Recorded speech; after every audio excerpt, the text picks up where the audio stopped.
Arrival of the Senate President, the presiding officer of the Impeachment Court, and the senator judges.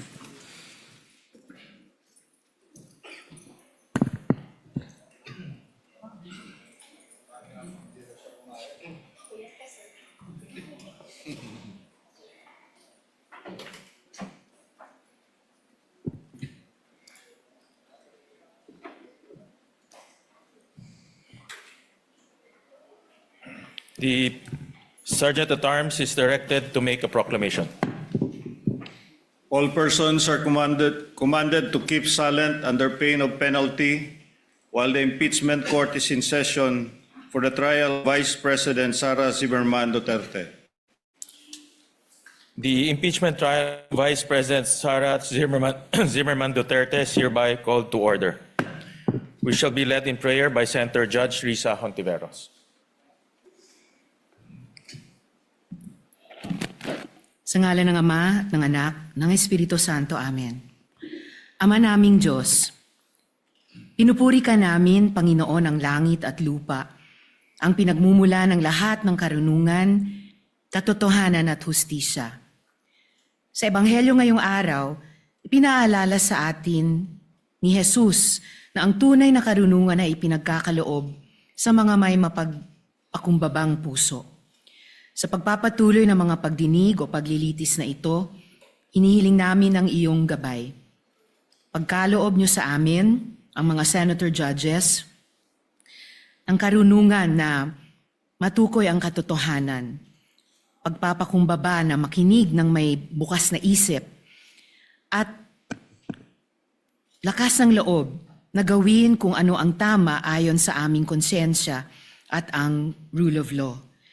Palayain niyo kami sa pagmamayabang, prejudice, at lahat ng klaseng impluensya na maaaring magpalabo sa aming paghuhusga. Naway manaig ang katotohanan, katarungan, at ang kabutihang panlahat sa bawat desisyong aming gagawin.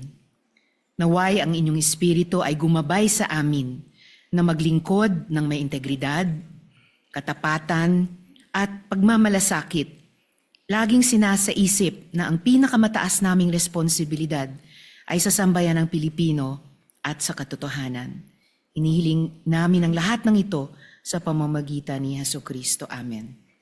Sa ngalan ng Ama at ng Anak, ng Espiritu Santo. Amen.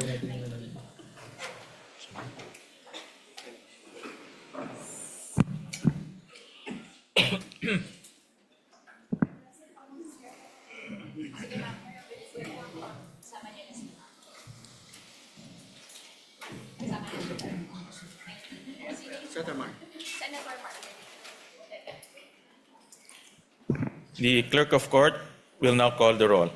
Roll call of members. The Honorable Senator Judge Aquino, Senator Judge Cayetano Alan, Senator Judge Cayetano Pia, Senator Judge De La Rosa, Senator Judge Ejercito, Senator Judge Estrada, Senator Judge Go, Senator Judge Ontiveros, Senator Judge Lacson, Senator Judge Lapid, Senator Judge Legarda, Senator Judge Marcoleta, Senator Judge Marcos, Senator Judge Padilla, Senator Judge Pangilinan, Senator Judge Soto III, Senator Judge Tulfo Erwin, Senator Judge Tulfo Rafi, Senator Judge Villanueva, Senator Judge Villar Camille, Senator Judge Villar Mark, Senator Judge Zubiri, the presiding officer, Senator Judge Escudero, Senate President Gatchalian. With 20 senators present, the chair declares the presence of a quorum. In accordance with the rules of procedure on impeachment trials, the chair now recognizes the duly elected presiding officer to preside over the proceedings of the impeachment court. Thank you, Mr. Senate President. Before recognizing Senator Judge Padilla, Chair would first like to dispense with the journal. If there are no objections, we dispense with the reading of the journal of July 15, 2026, of the Senate sitting as an impeachment court, and shall consider the same as approved. The clerk of court will please call the matter before the impeachment court. Case number 004-2026 in the matter of impeachment trial of Vice President Sara Zimmerman Duterte. Appearances for the parties. Appearances for the prosecution.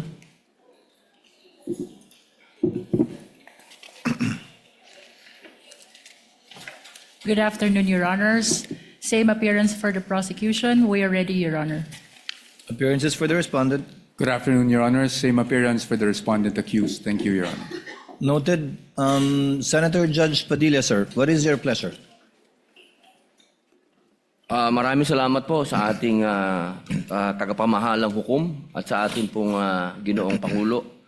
Nais ko lamang pong basahin ng napakaigsing manifestasyon po. The gentleman may proceed with his manifestation. Maraming salamat po. A'udhu billahi minash shaitanir rajim. Bismillahirrahmanirrahim. Alhamdulillah rabbil alamin.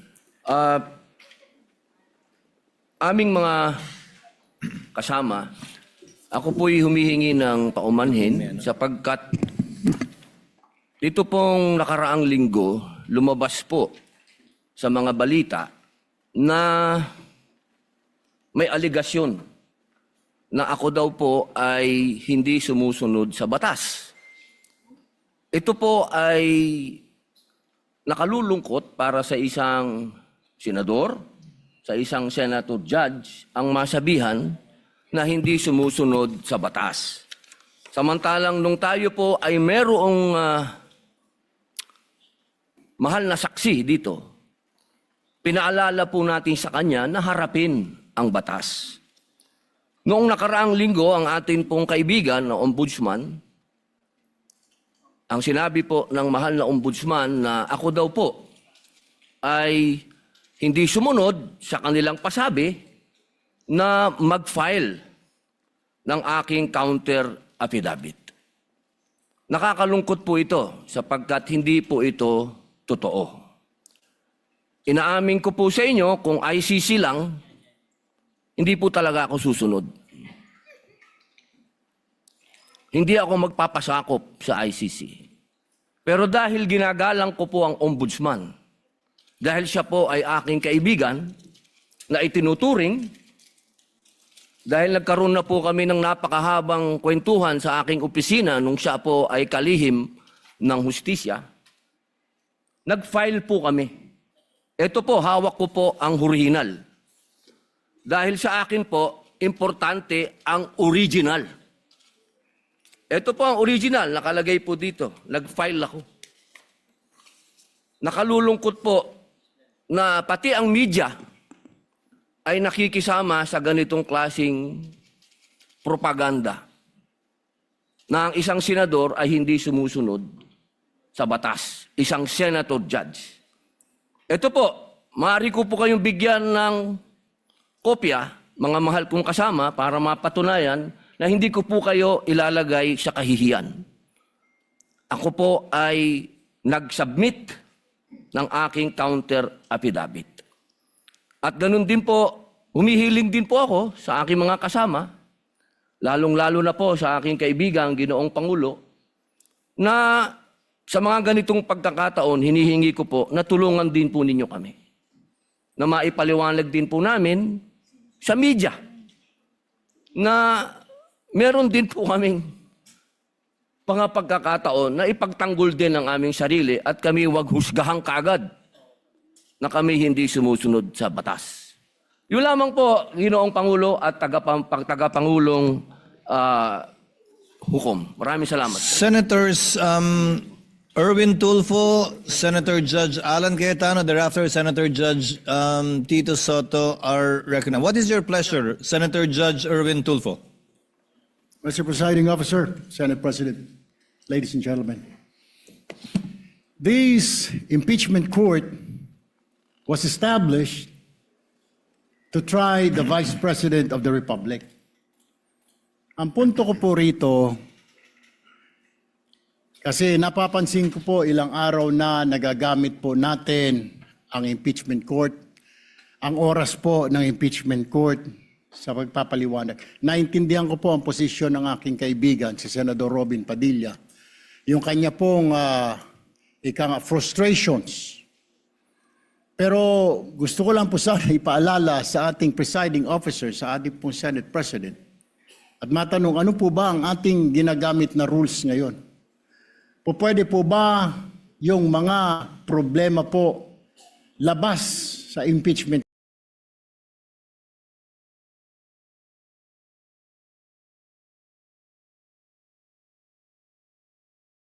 court na ito o labas sa kaso ng Vice President ay dadalhin natin dito?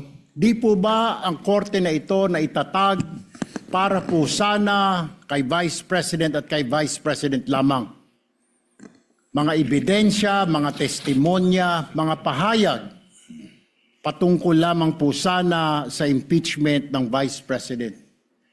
Kasi dito pong mga nagdaang araw, Mr. Presiding Officer, Senate President, mga kasama, napansin ko po na nagagamit ang oras po ng Impeachment Court sa pagtatanggol po ng mga nakaraang araw ng sarili ng ilan sa mga kasamahan natin sa mga akusasyon. This is not the right forum and the right venue and not the right time to explain your situation. Kung gusto po ninyong mag-eksplika ng inyong mga saloobin, problema, maaari naman po ninyong gawin yan sa labas po ng oras ng impeachment court. Maaari pong sa press conference, nandyan naman po ang Senate media. Anytime po, nandoon sila sa Senate briefing room, press briefing room. Maaari din po sa Facebook o sa YouTube magpaliwanag.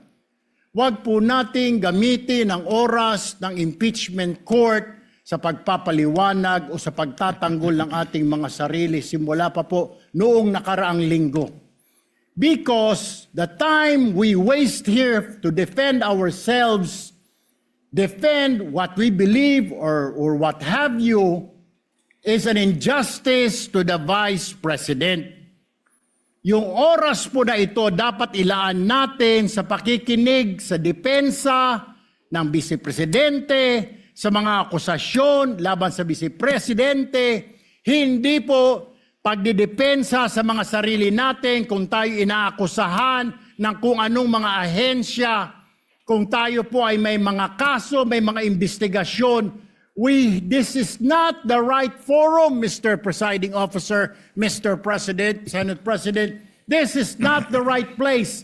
This court was established, was created, the impeachment court, for the Vice President and Vice President only. This should be her time. This should be her forum, not our forum here, na ilabas natin ang saloobin natin, mga sagot natin sa mga akusasyon, mga kaso laban sa atin. And this is not also the time, Mr. President, Mr. Presiding Officer, na hanapin yung mga kasama nating nawawala, nakakulong, dapat po doon sa Senado natin, sa sesyon natin, and not here in this court, Mr. Presiding Officer, Mr.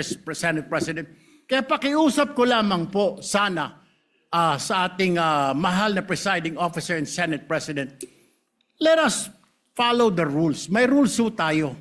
Kung hindi naman ho patungkol sa Vice President na sasabihin natin, hindi naman po patungkol sa depensa o prosecution ng Vice Presidente natin, then wag na ho natin payagan na magsalita pa po dito because nasasayang. Because every minute, every hour that we waste away from the defense or from the prosecution of the case of the Vice President, it is injustice. It is called injustice to the Vice President, to her family, yung anguish, yung kanyang sama ng loob, yung oras na nakabinbin ang kaso na ito. Let us do this impeachment trial as quickly as possible. If we have to clear the Vice President, then let's clear her. If we have to prosecute, then prosecute her with the evidence kung meron. Not waste our time kung ano-anong sinasabi natin dito to protect ourselves, to defend ourselves.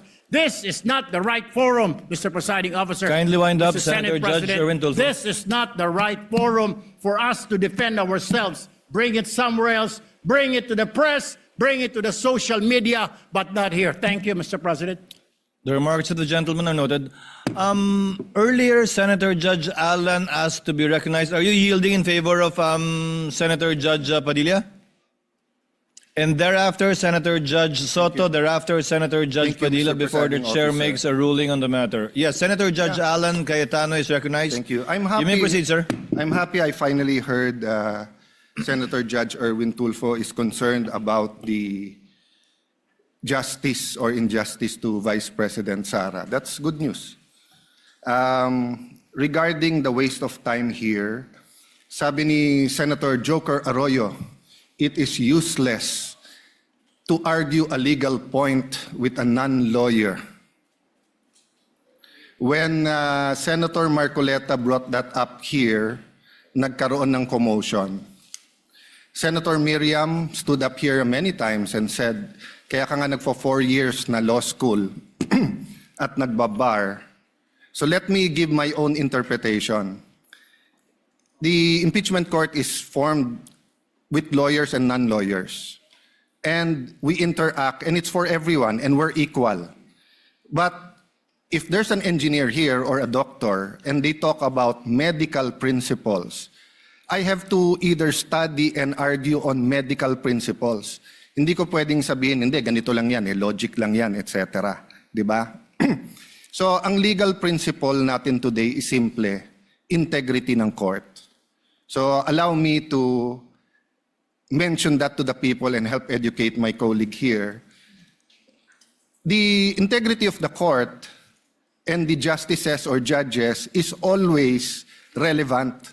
So if the Supreme Court or COMELEC, Court of Tax Appeals, Sandigan Bayan is being heard, and the judges are being threatened, you give them time.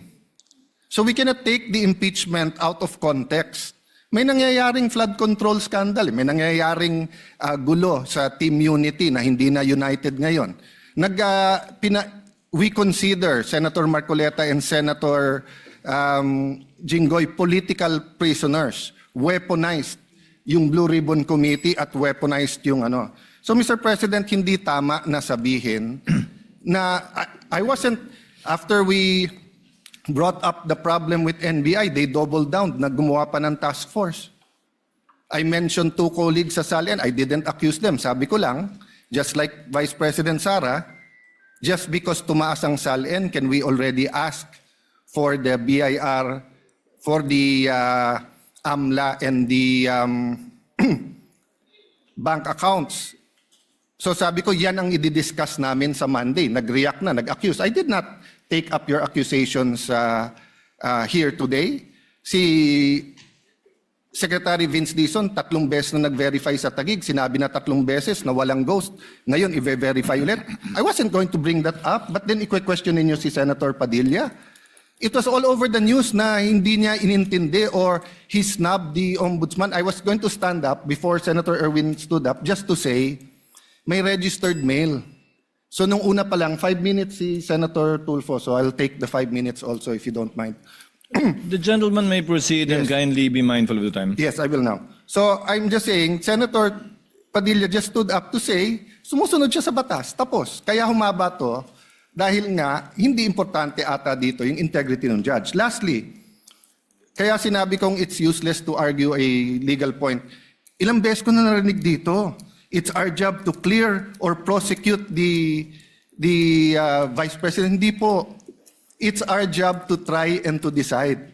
It's the prosecution's job to try to prosecute, and it's the defense job to convince us na wala. Our job is to try and to decide. And when you decide, you acquit or you convict. Why is that important? These are legal terms. Hindi pwedeng yung nanonood na law student ngayon sasabihin, trabaho pala ng judge to clear or to prosecute. Thank you, Mr. Presiding Officer, Mr. Senate President. Thank you, Senator Judge Alan Cayetano. His remarks are noted. Senator Judge Soto, thereafter, Senator Judge Padilla, thereafter, the presiding officer shall make a ruling. You may proceed, sir. You have 2 minutes. Yeah, thank you, Mr. President, the presiding officer.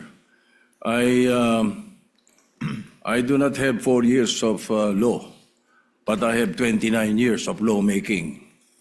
And I move that the manifestations of that we have heard be referred to the Senate proper.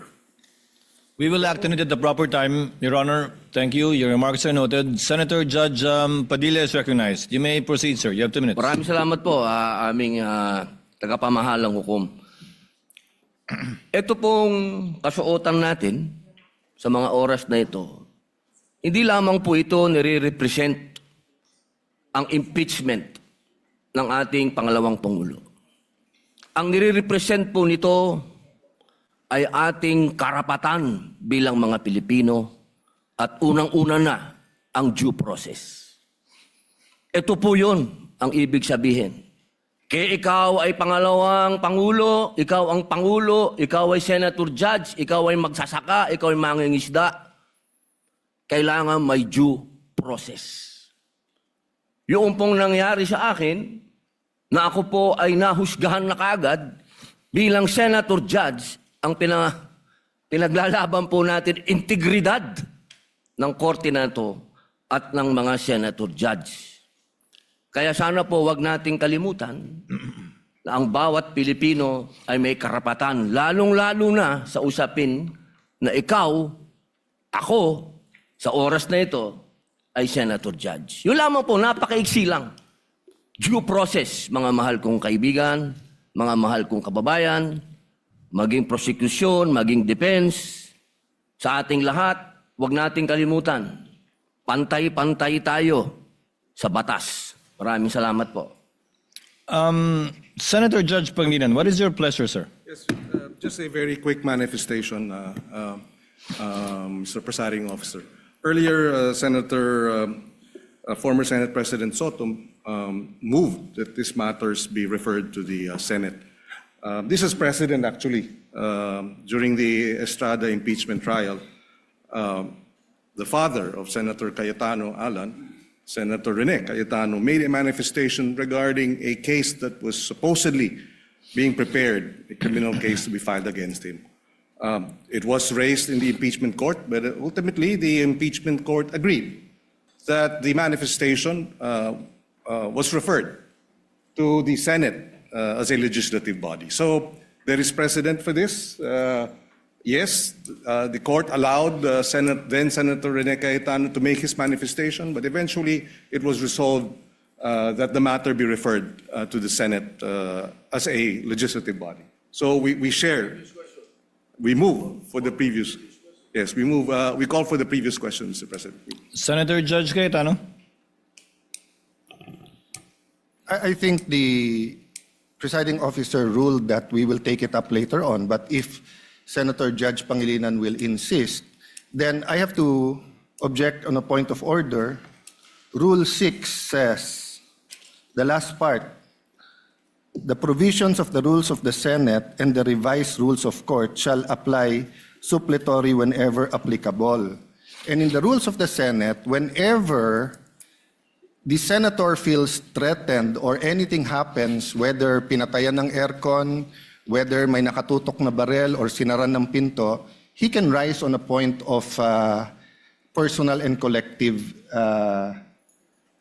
privilege. We didn't do that para umikli.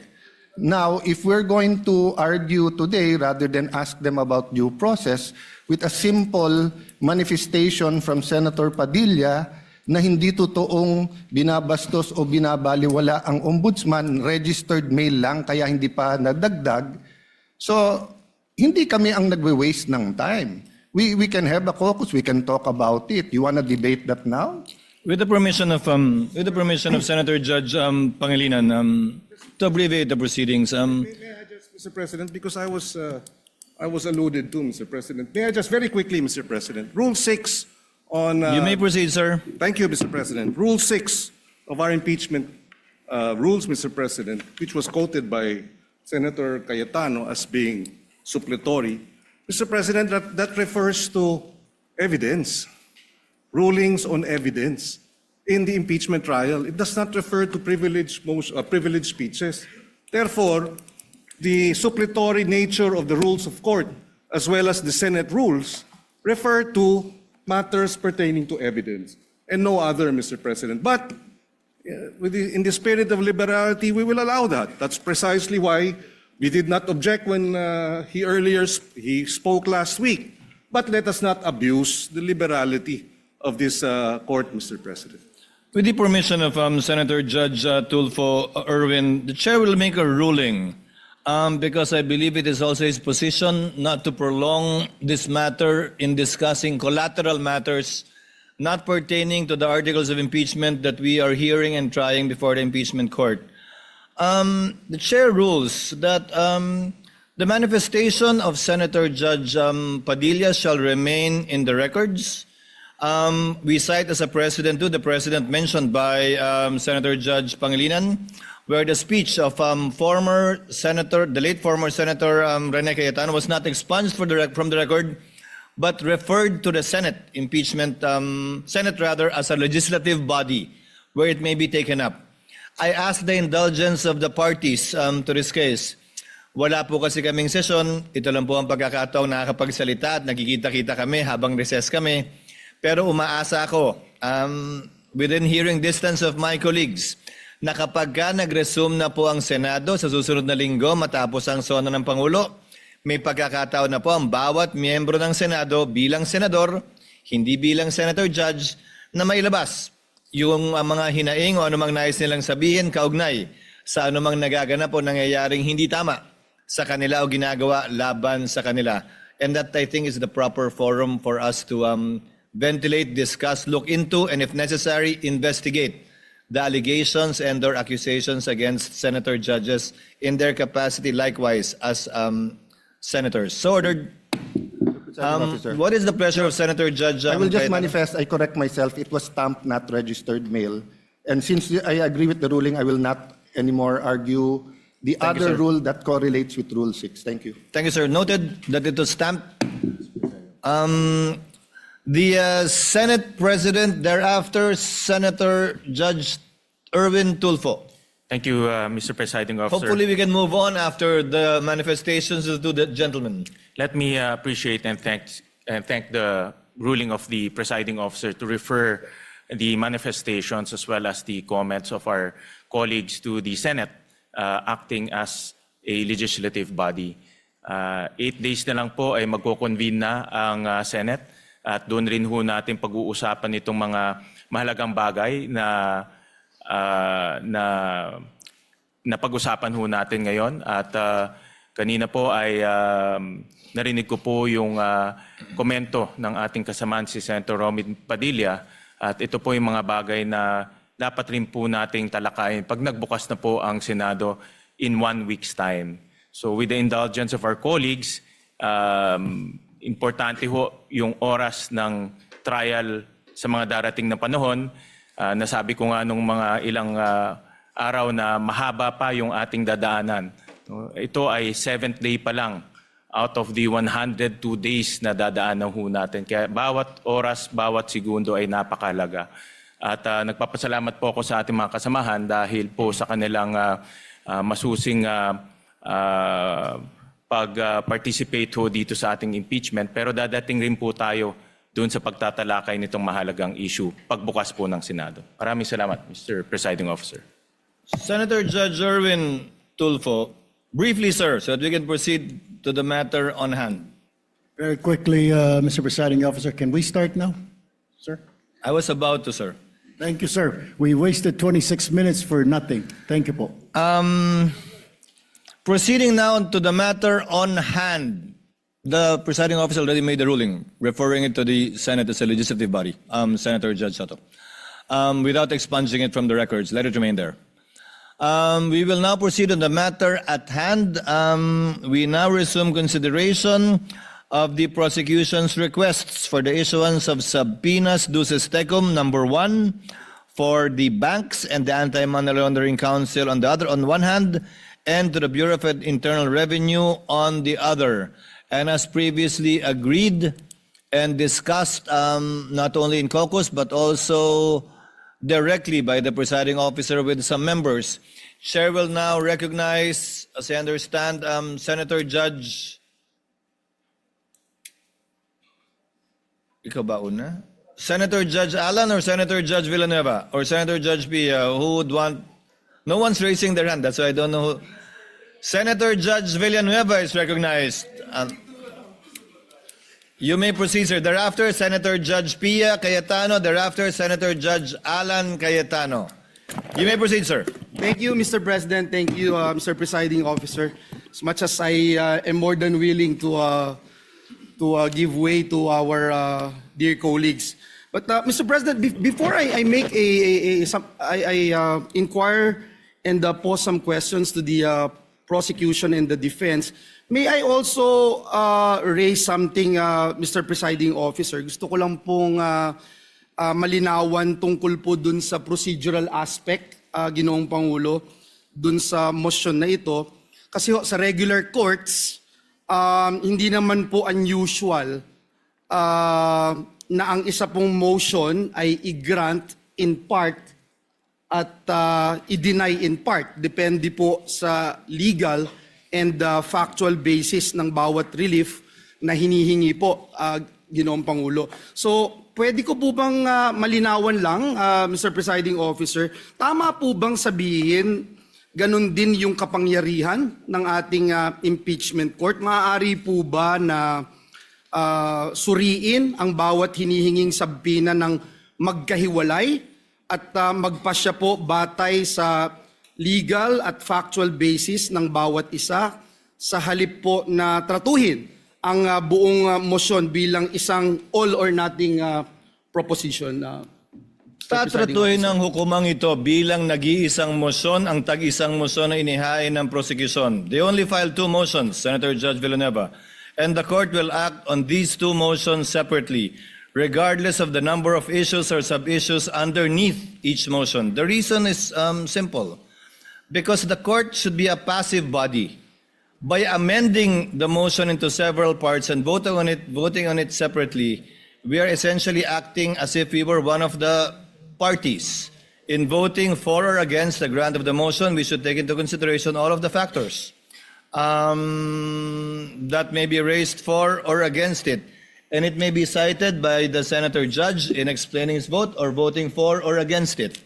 Pangalawa po, bilang mga hukom, hindi tayo pwedeng masyadong aktibong makilahok sa paraan ng mga motion which is essentially a relief being asked for by a party sa pamamagitan ng paghahati ng mga motion na yan para pagbotohan ng hiwa-hiwalay. And there is precedent insofar as this position taken by the presiding officer is concerned.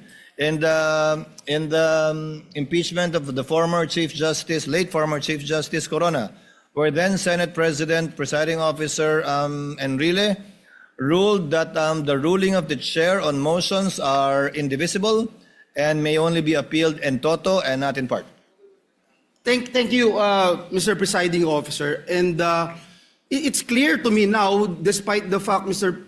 Presiding Officer, Your Honors, that if there would come a time na, for example, sa isang sabina, may sinasabina na sa asawa o sa korporasyon na hindi naman relevant at material doon sa kaso, yun lang po, Ginoong Pangulo, ang ating nagiging reservation tungkol po dito. Ngunit naging malinaw po sa akin na magiging isang desisyon lamang doon sa dalawang motion na inihain. Tag-isang desisyon kada motion, pero pwede, gaya ng nasabi ng kagagalang-galang na hukom na senador, na pwedeng hindi ibigay yung lahat ng korteng ito.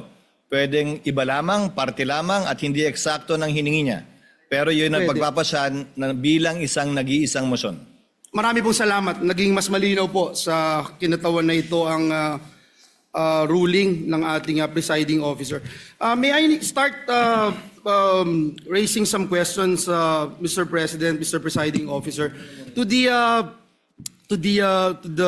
two parties, Mr. Presiding Officer, just for the guidance of the court, and I think it's important that we distinguish between two separate procedural questions. Una, kung dapat po bang i-produce ang hinihinging records, at pangalawa, kung ang mga records na iyon ay magiging admissible at kung anong evidentiary weight ang dapat ibigay sa kanila. So, let me start by asking our lead prosecutor, Congressman, to our dear Congressman, would it be correct, sir, to say that the issuance of a subpoena merely compels the production of records and does not by itself amount to a ruling that those records are admissible, relevant, or entitled to evidentiary weight, Your Honor? Before the member of the panel for prosecutors answers, he's not the lead prosecutor. The sorry. question is addressed to the Honorable Representative Chel Jokno, who is a member of who is part of the panel of prosecutors who will be answering your questions. And for the record too, on the part of the respondent, I think it's Attorney Poa who will be answering. That's correct. Thank Your you. So that we Sir don't need to President. identify each one each time anymore for the record. Thank you. The Honorable Jokno may respond to the question of Senator Judge Villanueva. You may proceed, sir, when you're ready. Thank you, Your Honor. Good afternoon to all the members of this honorable court. Naisagot na po ata yan ni dating presiding Judge Juan Ponce Enrile dun po sa Corona impeachment case. And if I may quote just a brief portion from what he said, I would like to explain that the resolution of this court was simply to authorize the issuance of a subpoena. And whether those evidence subpoenaed are admissible evidence, given the fact that they apparently appeared in violation of existing laws, is a question that must be resolved in due course. So ang ibig po sabihin, ang hiling lang po ng prosecution ay may labas ang ebidensya, pero wala pa po tayo dun sa punto kung tatanggapin ba nitong hukuman ang evidence na yun, kung siya po ay admissible o hindi. Maraming salamat po sa inyong tugon, Representative Jokno. Kaya po, nilahad ko po yan nang sa ganoon, maitanong po natin ang defense panel if that distinction is correct, would the defense still maintain that the mere issuance of a subpoena is by itself already prejudicial to the respondent even before the court has ruled on admissibility or weight? Yes, Your Honor. Good afternoon, Honorable Senator Judges. Yes, while we agree with the position of the prosecution na hindi pa naman pinag-uusapan ang admissibility sa puntong ito, what we are questioning is really yung subpoena mismo po. Dahil sa ating pananaw, ang isang subpoena, at hindi lang sa ating pananaw, but even under jurisprudence, meron pong requirements bago tayo makapag-issue ng subpoena para maging valid yung subpoena na yun. At yun po yung napag-usapan natin nung nakarang linggo na definiteness and relevance. Ngayon, yung twin requirements na yun, para po sa pananaw ng depensa, ay lacking in this case. And that is why we maintain our position as regards opposing itong request ng prosecution sa pag-issue ng subpoena. Well, at least malinaw po, ang pag-issue ng subpoena, not necessarily opening of records, una. Pangalawa, to be presented in court. At pangatlo, to be admitted as evidence by this court. Before I go dun sa requirements, let me ask the panel of prosecutors, si Representative Jokno, dun po sa pananaw ng depensa on alleged fishing expedition, just for the guidance of Senator Judges, this representation would like to clarify one procedural matter. We understand that the concern raised by the defense that the subpoena may be overly broad. And at the same time, we also recognize that the court has a duty naman to determine whether the records being sought are sufficiently relevant and material to the issues before us. So,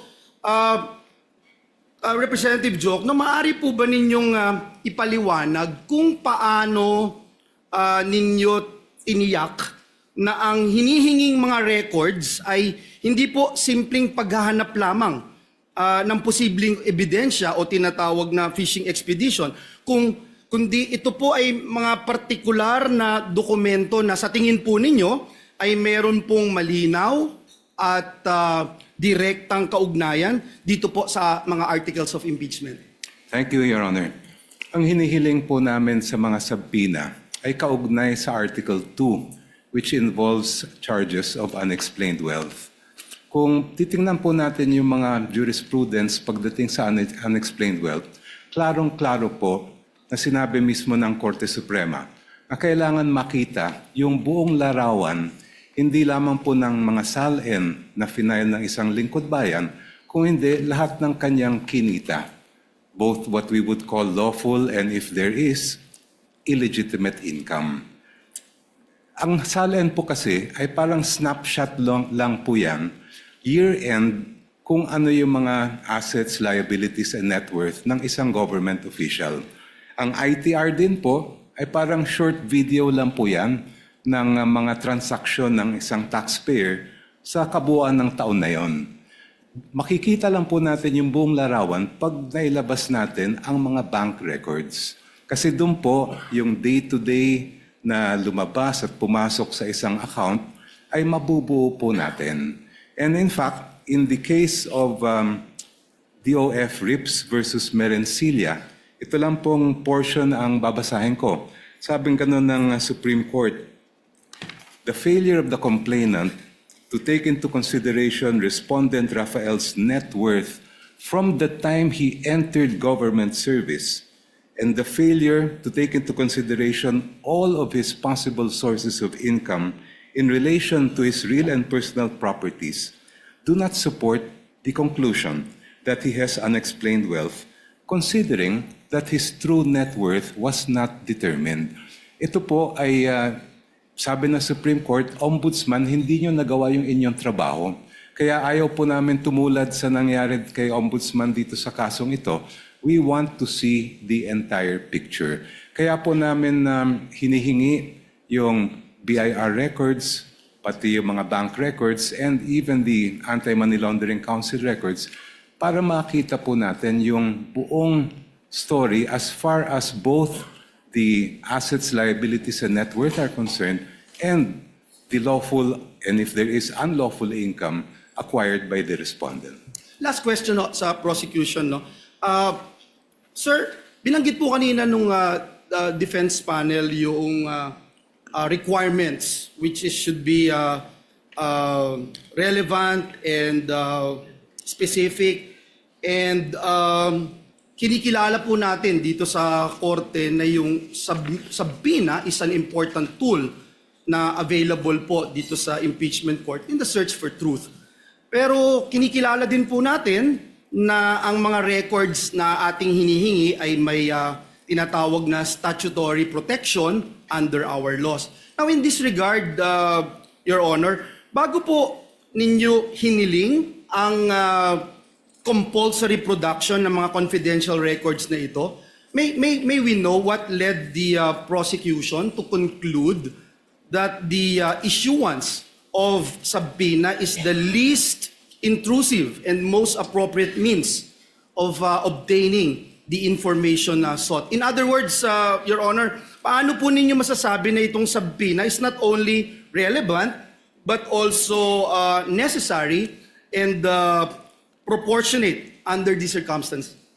Ang subpoena po ang tanging paraan para makuha ng initong hukuman ang mga kinakailangan po natin na datos at impormasyon at dokumento.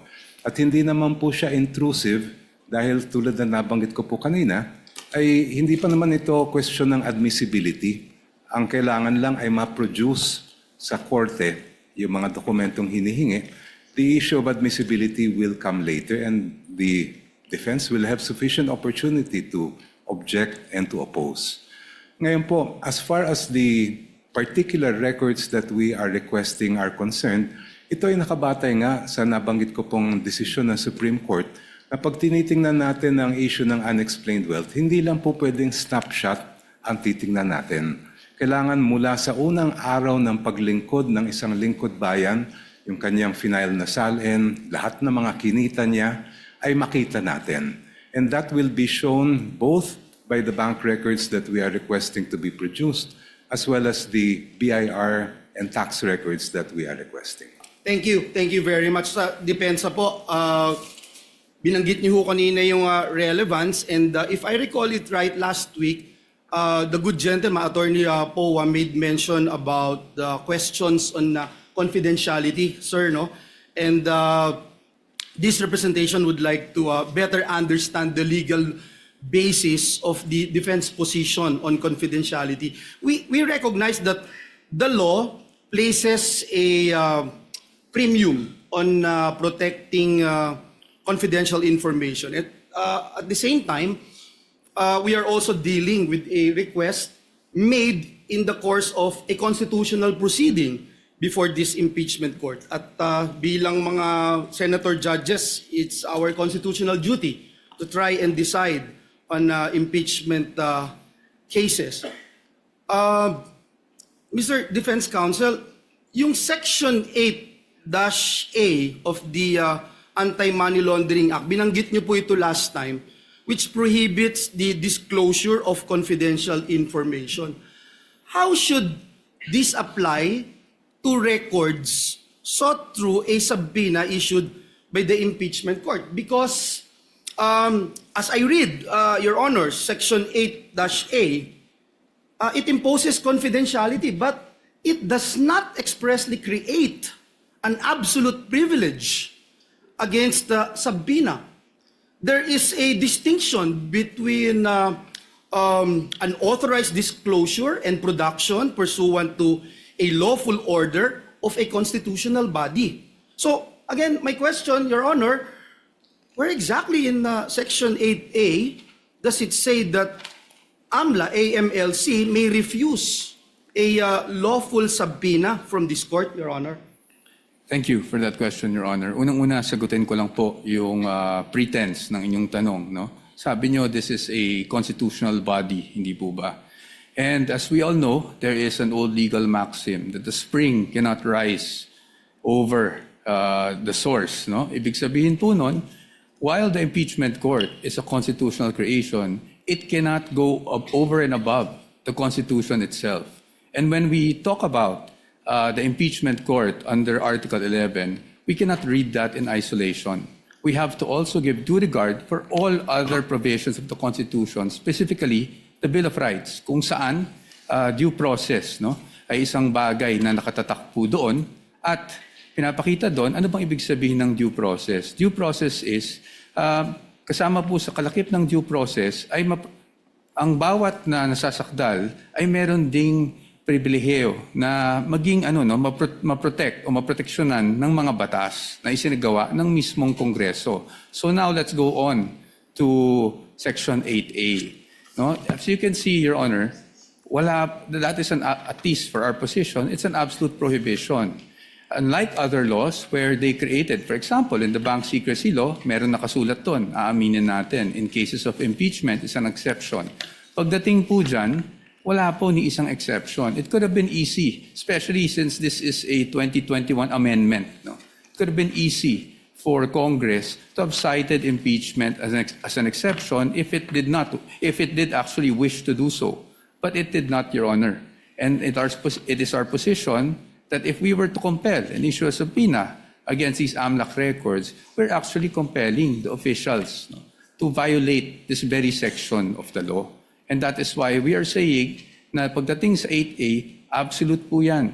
It does not say that there's any exception if any court processes are actually issued to compel the production of these documents. Precisely because ang nasa loob po kasi ng mga records ng AMLAC are intelligence. No? And that's why it's confidential.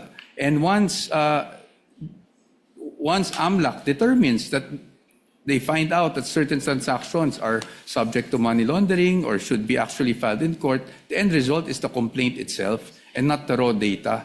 And that is why, Your Honors, as to the raw data or the information that they receive, yan po ay strictly confidential under 8A. Thank you for that.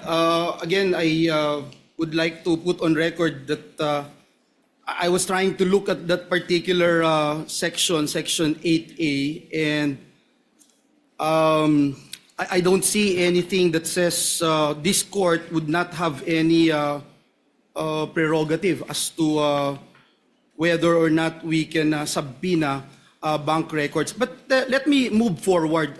Perhaps this could be my last question, Your Honor, Mr. Presiding Officer.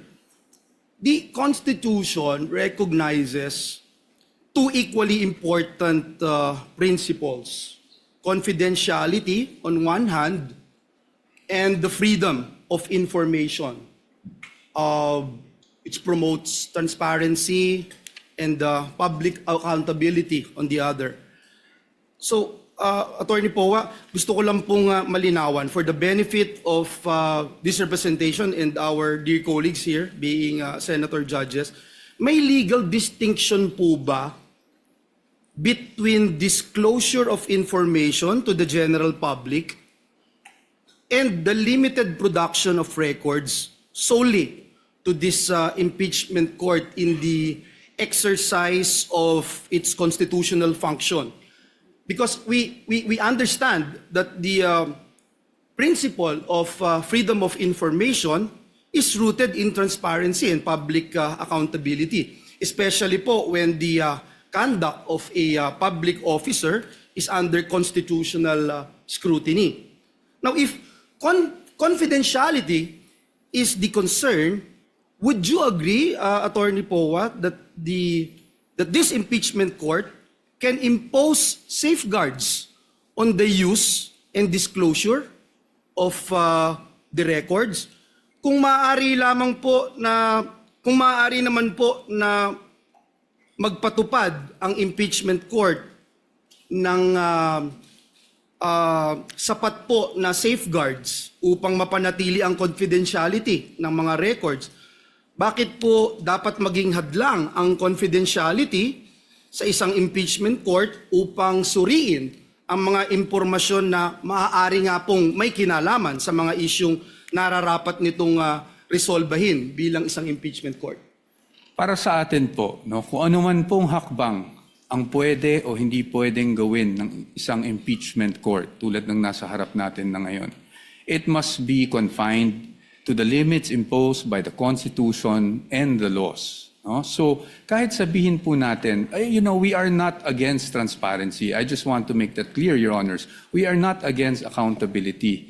But again, as I've mentioned last week, hindi naman porket po that we are all looking for accountability ay transparency, ay isasantabi na lang po natin kung ano ang mga karapatan, hindi lang para sa impeachable officer, pero para kahit sinong Pilipino na nakasaad sa batas, including absolute confidentiality in terms of AMLAC reports, which we are pointing to.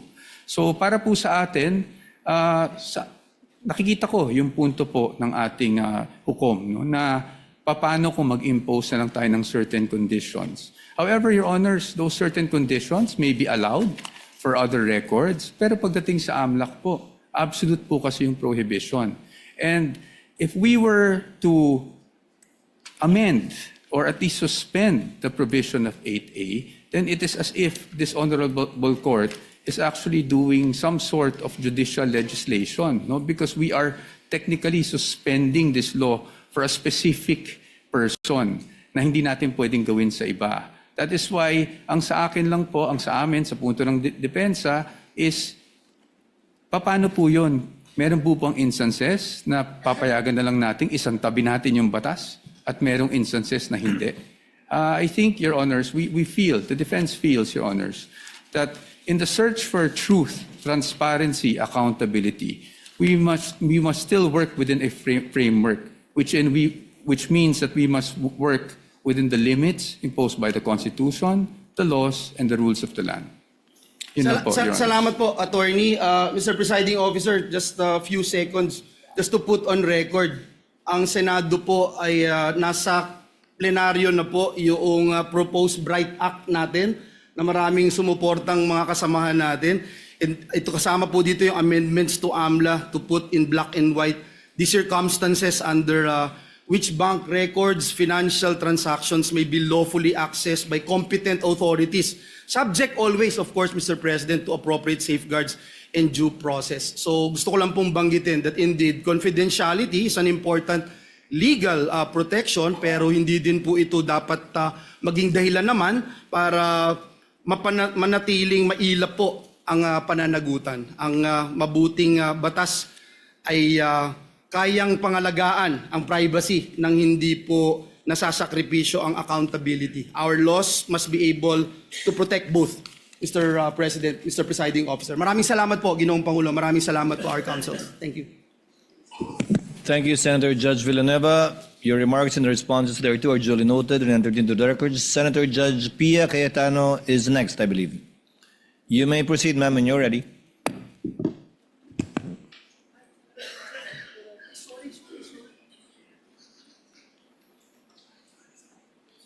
Hindi na ako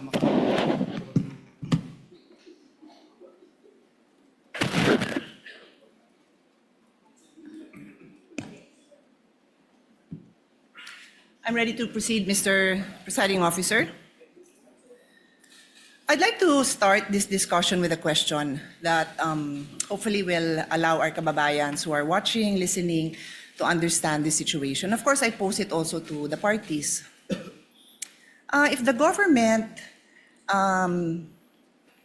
had in mind that there's a business, and of course, a particular businessman or businesswoman who is violating a lot of laws pertaining to the operation of their business, be it customs law, BIR, regulations, can they just proceed and pwede ba silang basta na lang mag-request ng dokumento o mag-file ng kaso na requiring the businessman and the corporation to produce those documents?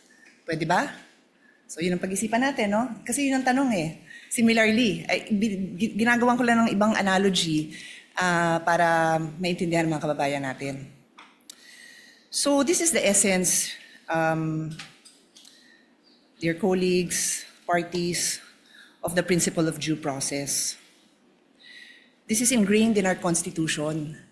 Totoo po na may karapatan ang gobyerno at obligasyon ng gobyernong patakbuhin ng maayos ang gobyerno, but it is always with due respect to the rights of every individual Filipino. That is the right to life, liberty, and property. So bago mo sagasaan yung right to life, liberty, and property, siguraduhin mo lang na may basehan ka. Yun lang naman ang sabi. So of course, ako, gusto ko talaga na maayos ang patakbo ng gobyerno para if somebody's life is also in danger, then government has to step up and prevent somebody's liberty. Kasi nga, sinasagasaan niya yung life and liberty ng ibang tao. So it's a balance, no? I think we can all agree it's a balance. So I want to go straight into a landmark case and I will ask both parties for their legal opinions on it kasi it is a legal proceeding. Pero gawin nyo lang simple para hindi masyado complicated para sa mga nakikinig sa atin. So in the landmark case of Stonehill versus Diokno, 1967 pa po to, karamihan ng mga lawyers hindi pa pinapanganak. The importance of due process was highlighted and the Supreme Court discussed 2 points. General warrants are void. Sabi ng Supreme Court, a warrant must be issued on probable cause for one specific offense and must particularly describe the thing being seized. So kailangan particular ang description dun sa warrant. Warrants that leave it to the discretion of the officers serving them to decide what to seize or general warrants are outlawed by the Constitution because they place the sanctity of the home and privacy at the mercy of prosecutors. So sinabi dito na kailangan specific. Take note warrant ito ha. Supina naman ang pinag-uusapan natin. Alam ko po yun. Pero I'm pointing it out kasi ang magiging tanong ko later on is kung relevant ito sa kaso. Okay? The other principle that was established in Stonehill versus Diokno was the exclusionary rule. Evidence obtained through an unconstitutional search is inadmissible for any purpose in any proceeding. Ito po yung tinatawag na the fruit of the poison tree. Pag nakuha mo yung information dun sa bawal na paraan, kung ano yung information mo, bawal ipakita yon. And this is where I need to get guidance from the presiding officer. If I'm allowed, I don't have to name names, to share the discussion that we had in caucus para lang mabanggit ko na ito yung mga provisions of law na napag-usapan. Am I allowed to do that? Would you like me to approach you? Please let me know because I will abide. Basically, because ang nangyari is we had our own discussion and I want to mention the provisions of law that we discussed. I don't have to mention names. The lady may proceed. Okay, thank you. So, tungkol dito sa exclusionary rule, ulitin ko, fruits of the poison tree, dun nga sa aming very open discussion, and I thank many of our colleagues who were I think we engaged in a fruitful discussion for some, not for all. I think yung iba talagang gustong makipag-debate at di-debate kasi gusto ko rin matuto, no? I think all of you will attest na I also wanted to learn from all of you kung anong perceptions nyo sa batas, kung ano din yung sinasabi ng mga abogado nyo. So dun sa Fruits of the Poison Tree, sabi ko, kung yung pinanggalingan ng mga dokumento bawal na kunin ng basta-basta, then paano mo gagamitin? And meron kasing observation na lumabas na kasi yung documents na yon sa House. So nakita na ng publiko sa House. So sabi ko, pero if I will look at, and this is where I will pose the question to all of you, no? Medyo layered so pasensya na sa medyo complicated. Yung isang concern ng defense na nabasa ko is that hindi nag-allege ng ultimate facts. Hindi klaro kung ano yung naging kasalanan at hindi na-identify ng maayos itong facts na to that lead to a conclusion of law. So wala daw yun. Later on, I will ask both parties again to also clarify that. But the point is, kung walang basihan yung paglabas ng ebidensya na yon, it is the fruit of the poison tree, then you cannot use it. So yun yung importante dito kasi I'm sure nakita nyo no sa korte kahit sabihin nyo pong sa mga legal drama na na-throw out, the case is thrown out because na-violate ang due process. So that's the discussion I want to have. I want to hear both ha. Wala akong kinikilingan dito. I'm just explaining na yun yung argument ng defense na walang due process, kulang at why prosecution would you say na nasusunod yung due process. And before I give the floor to the parties, yung sinabi kong kaso na Stonehill versus Diokno, very interestingly, involves the esteemed father of our colleague, Congressman Prosecutor Chel Diokno. In the case of Stonehill versus Diokno, the father of Congressman Diokno was the Secretary of Justice. And in this case, the government, through the Secretary and other prosecutors, suspected that Harry Stonehill and his associates and several corporations that they controlled were violating central bank laws, tariff and customs laws, Internal Revenue Code, and the Revised Penal Code. So nag-request sila ng issuance of search warrant. At ang gusto nilang tingnan is books of accounts, financial records, vouchers, receipts, ledgers, etc., and other documents showing all the business transactions. Stonehill and the other petitioners filed a petition before the Supreme Court arguing that the search warrants were general warrants because they did not particularly describe the things to be seized. So, general pa pala yun. Books of accounts, financial records, receipts. General pa pala yun. And the Supreme Court ruled that indeed, general warrants are void. Warrants must be based on probable cause. Nasabi ko na yun, ano? And then the case also adopted the exclusionary rule, holding that evidence seized under an unconstitutional warrant is inadmissible. So, I now pose my questions. Applicable po ba ang kaso na ito, Hill versus Diokno, as far as the prosecution is concerned, and then also for the defense, applicable? Take note, I've read most of the pleadings, well, all of the pleadings, mahahaba sila. I kinda know your answer, but sa dami, I like to hear it again, and I think, of course, karamihan ng kababayan natin did not read it. So explain natin sa kanila, because this is a landmark case. Kung ikaw ay law student na magbabar, ito yung mga kasong titingnan mo. So malay mo, matanong yan sa bar. So nakatulong man lang tayo dun sa mga bar students na maliwanagan sila. Baka mamaya trick question to. Is it applicable or not? That is my question. I will sit down and then I will come back for my next. Thank you. Thank you, Your Honor. If I may be recognized. The member of the panel of prosecutors may proceed to give his answer. Thereafter, the counsel for respondent may do so as well. Iba po ang konteksto ng search warrant na naging main issue sa Stonehill versus Diokno. Sa konteksto po natin na sa PINA ang pinag-uusapan. Ang search warrant po, ang governing law po dyan ay nasa Bill of Rights natin, Article 3, Section 3. At kaya siya nandun dahil very invasive po ang search warrant. Pag ang isang judge ay nag-issue ng search warrant, pwedeng pasukin yung opisina o yung bahay ng person involved, pwedeng halongkatin yung lahat ng mga gamit niya doon sa kanyang opisina o sa kanyang bahay. Kaya po naglagay ng maraming limitasyon ang ating konstitusyon dahil marami ng pang-aabuso, marami ng mga halimbawa ng pang-aabuso na nangyari kahit noon pa. Iba po ang pinag-uusapan natin ngayon. Ang pinag-uusapan natin ngayon ay subpoena. Hindi po ito license to enter an office or to search any place. Ito po ay mismong humihiling lang ng mga dokumentong nakasulat sa loob ng subpoena. Therefore, the contexts are very different. When we speak of a search warrant, I do agree there should be very specific limitations on how that warrant can be enforced. Pagdating naman po sa subpoena, meron din po yan, but that is not governed by the Constitution.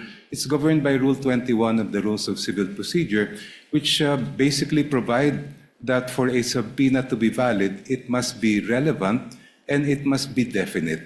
Ibig po sa relevance ay may kinalaman o may kaugnayan yan sa mga kailangan patunayan ng mga facts. At pagdating naman sa definiteness ay klaro kung anong mga iba't ibang dokumento ang hinihingi.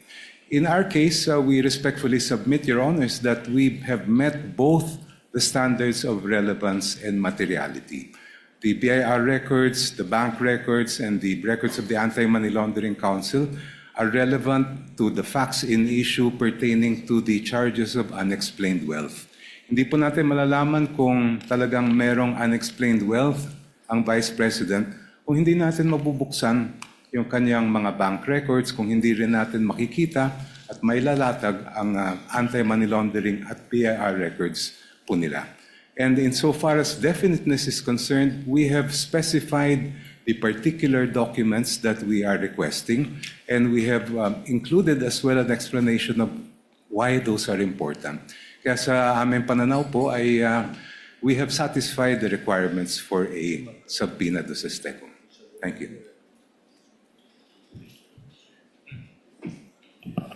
Mr. Presiding Officer, before we recognize the defense, just a quick follow-up question. Hindi ko may lapit eh. Bigyan ko ng time na bulungan muna siya ng kasama. I'm sorry. Okay na kayo? No, it's okay. Senator Judge Pia, would you like the counsel for respondent to answer? Not yet, Mr. Not yet. My Okay. request was if Okay. I'll just ask a follow-up question. You may proceed, Thank ma'am. you. Thank you for that. I appreciate his Honor's response. May I simply point out, and again, please give me your explanation. Tama ho yung pagkambanggit nyo na yung nature ng search warrant very invasionary, di ba? Because it requires that pasukin yung bahay, halughugin yung gamit. Pero hindi kaya invasive din yung paghalughog ng records? Is that not extremely parallel? I mean, is it not very similar in the sense that what is being questioned now are the very essence of somebody's savings, earnings, so which we have to agree. I think there's no doubt that that is protected, but in fact His Honor is saying that it would fall under the police power. So imbis na papasukin mo sa bahay na nandun yung mga dokumento, you will do the same by asking these agencies, whether it is the BIR, the banks, or AMLA, to now reveal these documents. So that's my question. Is it in the prosecution's, is it the point of view of the prosecution na iba yun? Hindi ba invasive yun? Kayo gumamit ng word na invasionary, no, but I'll use invasive, I think. Yeah. Anyway, please answer, and then we'll give the floor to the defense, Mr. Presiding Officer. Counsel for the panel for prosecutors may Thank you, Your answer as he pleases. Yung pong search warrant, kung ano man ang makuhang ebidensya doon, ay direktang binibigay po yun sa court, and that is now considered as evidence by the court that issued the search warrant. Iba po ang subpoena, dahil pag naglabas ang isang hukuman ng subpoena, itong mga records ay hindi po siya considered yet as evidence. Yan po ay ipoproduce lang, dadalhin lang po sa korte, and now it is up to the parties, and I refer to both parties, to decide which of those documents may be relevant in terms of the evidence that they need to present. Yung pong nakikita po natin sa subpoena, it is not in any way invasive because as I mentioned earlier, as pointed out by Senator Enrile when he was the presiding officer in the Corona trial, we are simply having those documents produced. The admissibility of those documents will only be determined after if offered by the parties. Kaya po sa aming mga pananaw ay malaking-malaki ang pagkaiba ng search warrant sa subpoena. Your Honor, may I be With the permission of the lady Senator Judge, counsel for respondent may now give his answer to her query. You may proceed, sir. Thank you, Your Honors. Your Honors, ang posisyon po ng depensa dito ay subpoena and a search warrant are very much similar in that both are compulsory processes. No? So, yes, hindi tayo papasok sa bahay ng isang tao o ng nasasakdal, but it will be intrusive because we will be opening up all the financial transactions for, sabi nga dito, almost 20 years of the respondent.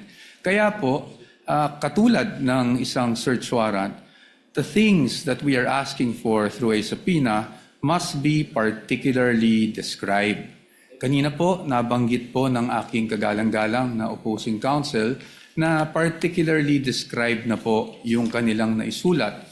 However, the defense does not agree with that proposition because if you look at it, tama naman po, nakasulat po dito ng hinihingi nila ay account opening and maintenance records, KYC documents, information files, signature cards, all account and transaction records, ledgers, journals.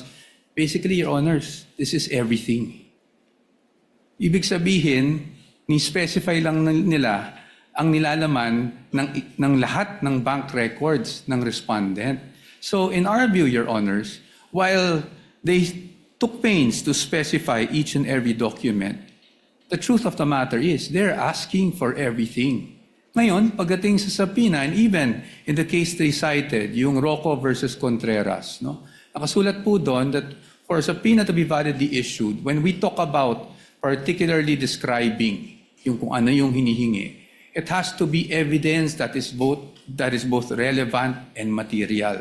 So ang tanong namin, saan ba dito yung relevant or material? Kasi lahat na po ng records hiningi eh. So, and this bolsters our theory, of course with all due respect to the opposing side, na kaya namin tinatawag o kaya namin natawag na fishing expedition ito. Kasi lahat na ng records hiningi, pero hindi naman matukoy which would actually be relevant, which would actually be evidentiary to the accusations they have made under the articles of impeachment. So, pero dito, hinihingi natin 20 years worth of records. And then, paano po yun? Hihimayin natin, maghahanap tayo ngayon kung may relevant o wala. Which brings me back to yung BIR records. Nakaseal po yung box. So I would say, both parties, hindi natin alam kung anong nasa loob nun. Yet, we're hoping na somehow, pag nabuksan yung box na yon, meron po tayong makikitang ebidensya. And that's why, again, with all due respect, we called it a fishing expedition. Kasi hindi naman na-identify kung ano mismo doon yung pwedeng ebidensya laban sa sinasabing unexplained wealth umano ng Vice Presidente. So, with the question, for us, yes, the Stonehill case, Stonehill versus Diokno, directly applies to the current proceedings. Kasi nga po doon, sinasabi talaga na dapat specified yung hiningi, particularly described and relevant. But as of this point, they're asking, Your Honors, for all of these things. And again, while they specified each and every document, kung babasahin niyo po ng mabuti ito, they're actually asking for all bank records without, in fact, telling us which transaction is relevant to their accusation, which transaction will actually support their accusation. Yun po yung aming pananaw dito sa tanong ng ating kagalang-galang na hukom. Thank you po. If Your Honor, please may be allowed to respond. Hold on, counsel for the panel of prosecutors. Senator Judge Pia is the one asking the questions. Unless it's not a debate between the two counsels. You're merely responding to answers from questions by senator judges. I actually prefer not, pero alam mo na, baka sabihin naman na may bias tayo pag di ko naman pinayagan. Di payagan. no, I defer to... Senator Judge Pia, you asked the question, they answered. It is not for the opposing counsel to answer points raised. They had that chance when they did their oral arguments, rebuttal and surrebuttal. You may proceed with your question, Senator Pia. Sige, my question is, what is your question? Or what is your comment? Go ahead. But keep it brief. Keep it brief. Thank you so much, Your Honor. I just wanted to point out that this is the first time actually an impeachment court is faced with the challenge of determining whether the charges of unexplained wealth are valid or not. And yung previous Corona case, hindi po pinayagan ng impeachment court yung Article 2.4 ng Article 2. At kung ang magiging batayan po natin ay yung naging mga desisyon ng ating Korte Suprema, sinabi mismo ng Supreme Court in several cases na pag ang usapin ay unexplained wealth, kailangan makita yung kabuuan ng kinita ng isang lingkod bayan at yung mga dineclare niya sa salen. Just to quote just a very short portion, sabi ng Supreme Court from the same case I cited earlier, the Ombudsman's failure to account for all lawful sources of income, including proceeds from business ventures and government benefits, further weakens the allegation that Rafael's wealth was unexplained. The incomplete assessment disregarded his accumulated assets over decades of public service, making it impossible to determine whether his property acquisitions exceed his legitimate financial capacity, end quote. Hindi lang naman po dito sa harapan nitong hukom na ginagawa yung pagtingin sa kabuuan ng isang lingkod bayan. The Supreme Court has done it in this case where they looked at decades of the financial records of the person charged with unexplained wealth. And it has also happened in the cases of Rabusa and Ligot, which were decided recently by the Honorable Court. Thank you.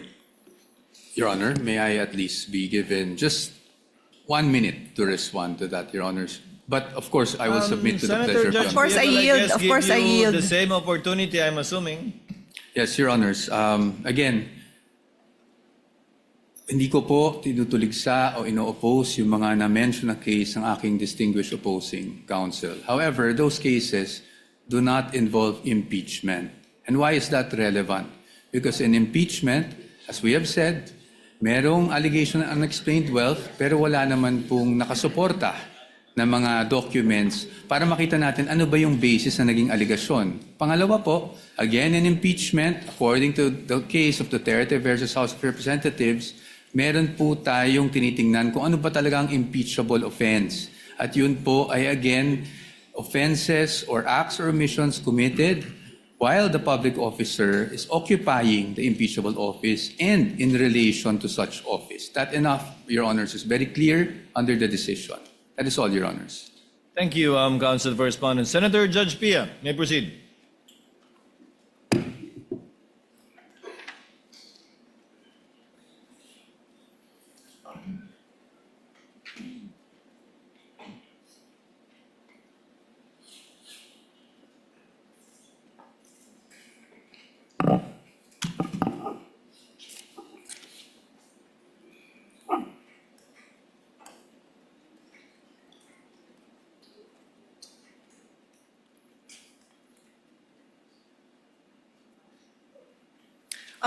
Mr. President, Mr. Presiding Officer, I'll go to my next point, but it will kind of overlap with this point as well, so bear with me.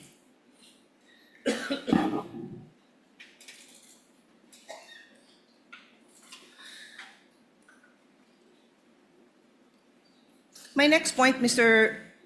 Presiding Officer and parties, is still on due process. This is the requirement that every pleading must allege ultimate facts and must not contain conclusions of law. So again, I'll start with an example. If, for example, if there's a case filed, no, and sabi, si Juan robbed the house of Mario. So para maintindihan ng mga kababayan natin, Juan robbed the house of Mario. That is a conclusion of fact. Nangyari na daw yun. And if there's another allegation that says, therefore Juan is guilty of robbery, that is a conclusion of law. So, again, I try my best not to be technical. I would have wanted to be a teacher if not a lawyer, so I do like to be able to explain things well. So, ang hinahanap dito is, bakit mo, gusto mong patunayan yung facts mo. Yun yung kailangan sa ultimate facts. Kailangan mo patunayan, bakit mo sinasabing Juan robbed the house of Mario. Di sasabihin mo, ang ultimate fact dyan example is si Juan ay nakita dun sa vicinity ng bahay ni Mario. Tapos ito si Mario, narinig na nagsisigaw na ninanakawan kami, whatever. Tapos yun, meron siyang testimonya na ano yung nawala sa kanila. Tapos may nakakita na kamukha ni Juan yung nandun. Tapos namukhaan nila, na-describe nila na 5 feet 10, medyo mapayat, ganon. So yun yung mga ultimate facts na later on sa evidence, patutunayan. That's just very general, no? And then later on, para nga mapatunayan yung robbery, i-allege ngayon yung elements of the crime that constitute robbery. So, nung di pa ako abogado, di ko naman alam ang difference ng robbery and theft. Yung robbery kasi qualified yan eh. So, pumasok siya sa bahay using violence. That's what makes it robbery. So, kailangan i-allege yun. Sorry to be a bit technical. Alam kong yan ang phrase of the day. Let's not be technical. Phrase of the week, phrase of the month. But we have to be able to explain these things in a way that people understand without forgetting that these are rights of the defense and rights of the person who is being tried here, and kailangan maliwanag yung ating mga accusations. So, my question now goes to both the prosecution and the defense.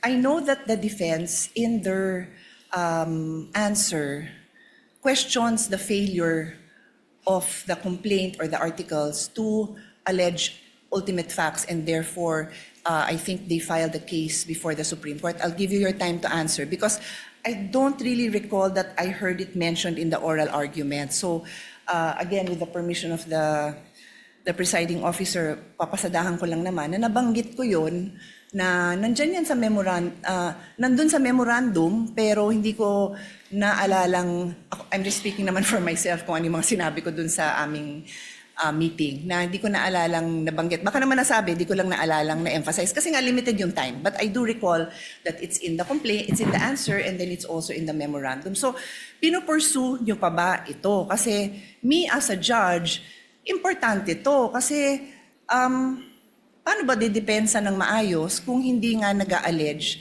ng ultimate facts that go into the case.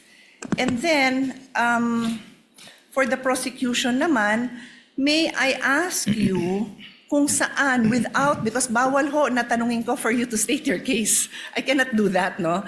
But what I'm asking is if you can point out sa inyong articles kung saan doon yung allegations of ultimate facts. Kasi public document naman yan eh. Para lang maaral ko, naasan dyan yung allegations nyo of ultimate facts. And this is where, before I pass on the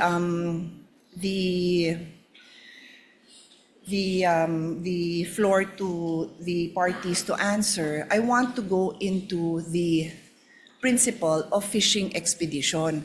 Nagkataon na I came across the trial that we had for former Chief Justice Corona, and lumabas yung issue na yon. Nasabi ko, eksakto ito yung pinag-aaralan natin for today. Yung fishing expedition, and no less than the defense had to explain it in Filipino kasi sabi, baka hindi alam yung ibig sabihin ng fishing expedition, pangingisda ba daw yun? Parang hindi naman daw yun yung translation, no? Pero ito yung naghahagilap ka ng ebidensya kasi wala kang ebidensya. So I'll go back to a case and sama niyo to sa response nyo. Doon po sa kasong Afluencia versus Metrobank in 2014, humingi dito ang petitioner ng motion for issuance of subpoena ducis tecum ad testificandum at sinabing padala daw ng documents relative to their loan to Metrobank, as well as those covering extrajudicial foreclosure. Sabi ng Supreme Court, this is tantamount to building their whole case from the evidence of their opponent. Bawal daw yun. Hindi daw pwede na yung kaso mo, nakabase lang dun sa, sasabihin mo dun sa kabila, labas mo nga lahat ng meron ka dyan. No, your case has to be built. Yung evidence mo has to be there. So I will also ask both parties, is that jurisprudence relevant to this case for the prosecution and then also for the defense? And then let us also include a discussion on why this is or is not a fishing expedition. Yun nga, napaka-importante po kasi ito dahil it is ingrained in a complaint na yung allegations mo ng ultimate facts, mapoprove mo ngayon yon with the evidence. Hindi pwede na wala kang ebidensya, hihingin mo lang ng hihingin by way of subpoena. Clear po yun sa batas. Kaya nga gusto kong ipaliwanag nyo sa akin, educate me why this applies, why this is not a fishing expedition, why the case I cited does not apply, because I assume that's the position of the prosecution. And then for the defense, ano naman po yung position nyo? Salamat.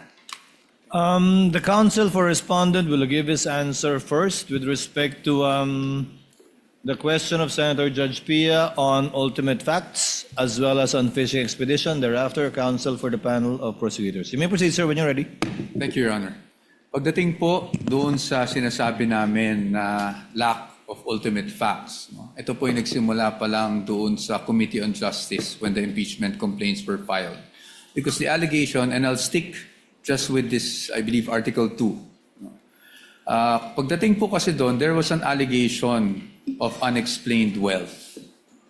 Pero wala pong nakasulat kung saan nila nakuha, ano yung basehan ng unexplained wealth na yon. Ano yung act na ginawa ng Vice Presidente, kailan yon ginawa.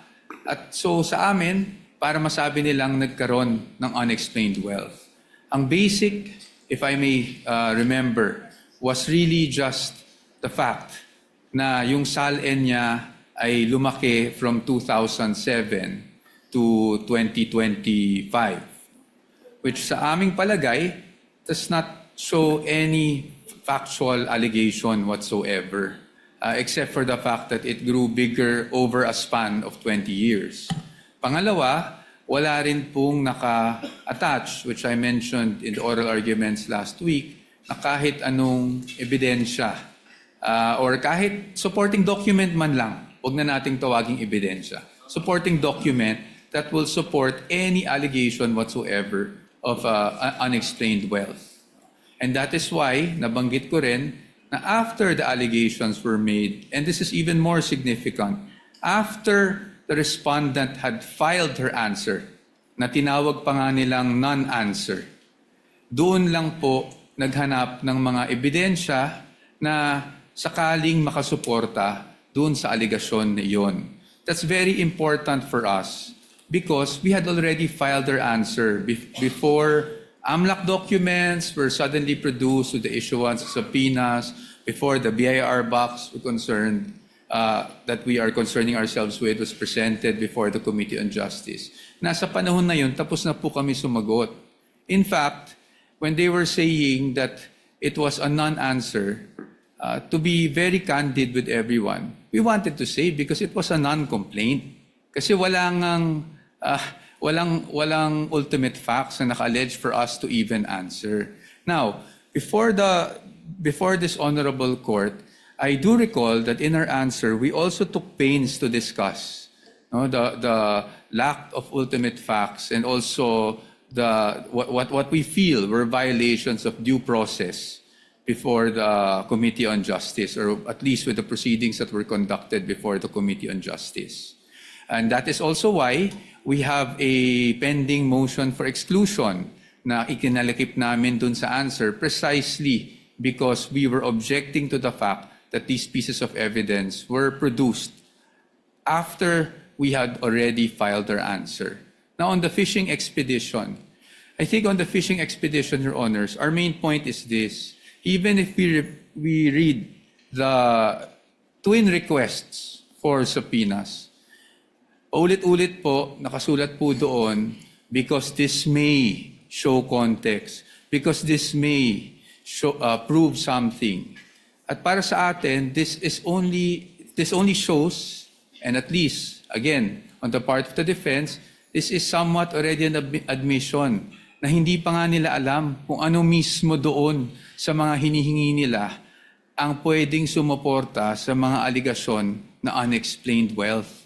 And that's why, if you read the entire request, it uses the word may several times, and it even says in one paragraph, I think it's 3.24, but I might be mistaken, that at least with the request for, with their memorandum, rather, in their memorandum, nakasulat po doon that this does not assume wrongdoing, but they want those documents nonetheless to see if something there will actually help support their allegations. That is why we are calling it a fishing expedition.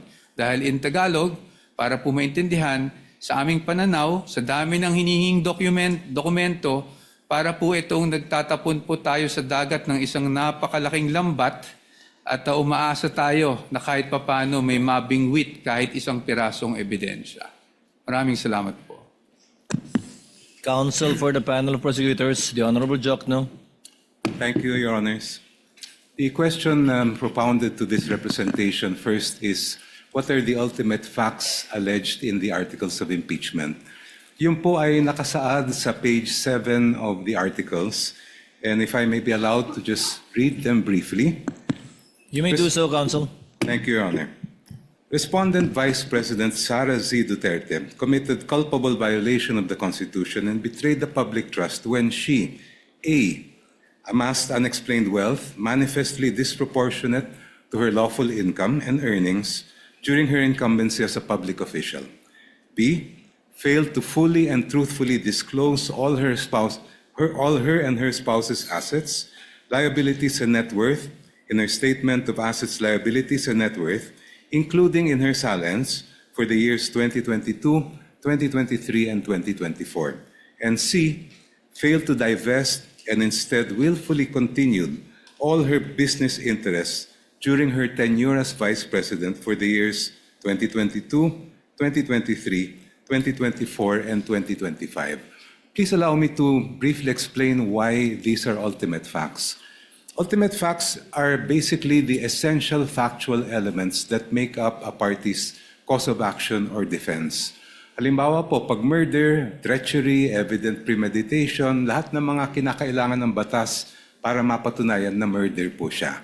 In our case, we are alleging, first of all, unexplained wealth.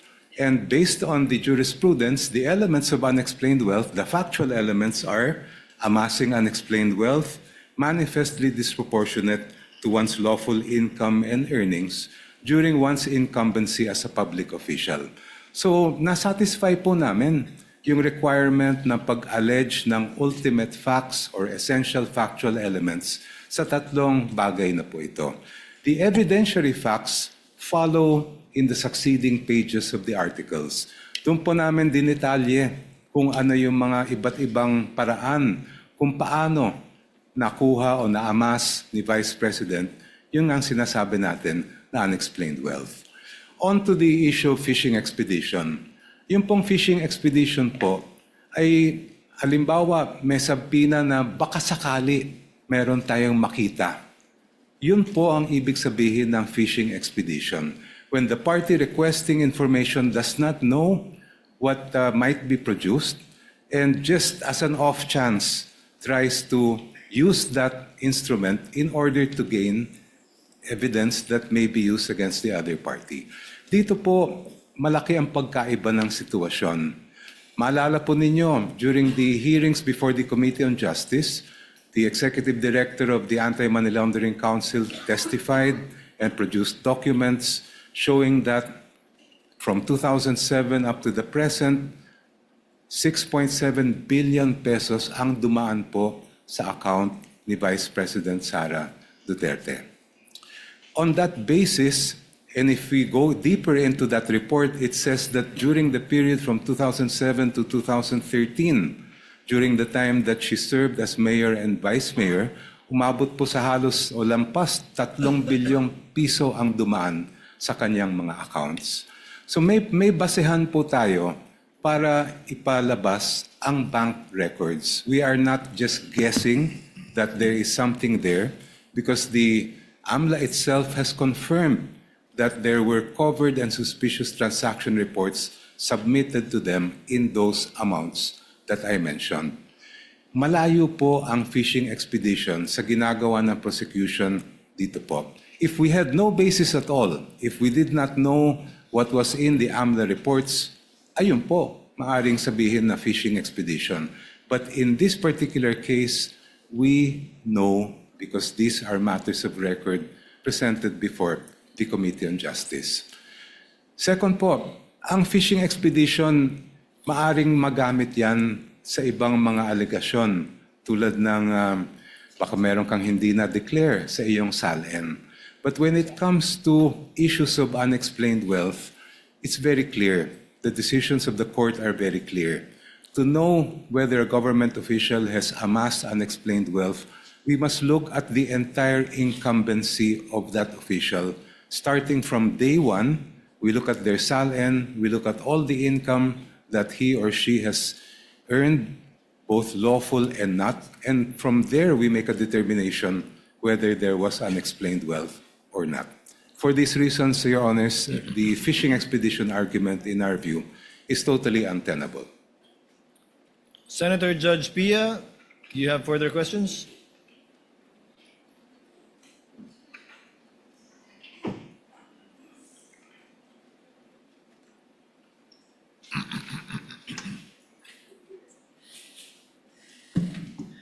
It's actually just a follow-up to what the how the prosecution responded.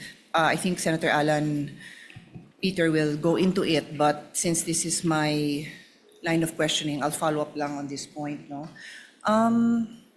His Honor, I earlier mentioned the fruit of the poison tree doctrine. And ulitin ko, pagka yung pinanggalingan ng information nyo, bawal, hindi nyo na pwedeng gamitin yon. So, His Honor said, I'm referring to Congressman Prosecutor Chel Jokno, they know the contents of the AMLA report, something to that effect, because it was presented in the impeachment hearing in the House. That is correct, right? That is your statement? Yes, Your Honor. Yes, oo. And I asked my question, and again, I will give both parties the opportunity to respond. Ano yung basihan na i-reveal ng AMLC and their representatives sa inyo in the impeachment hearing in the House? Because ang nakasaad sa law, I don't even want to use my understanding of the law because it's what is read in the law. And I won't take up the time of this court na isa-isahin ko yun, pero nakasulat doon na confidential ito. So ano yung basis na mailabas yun doon sa impeachment court?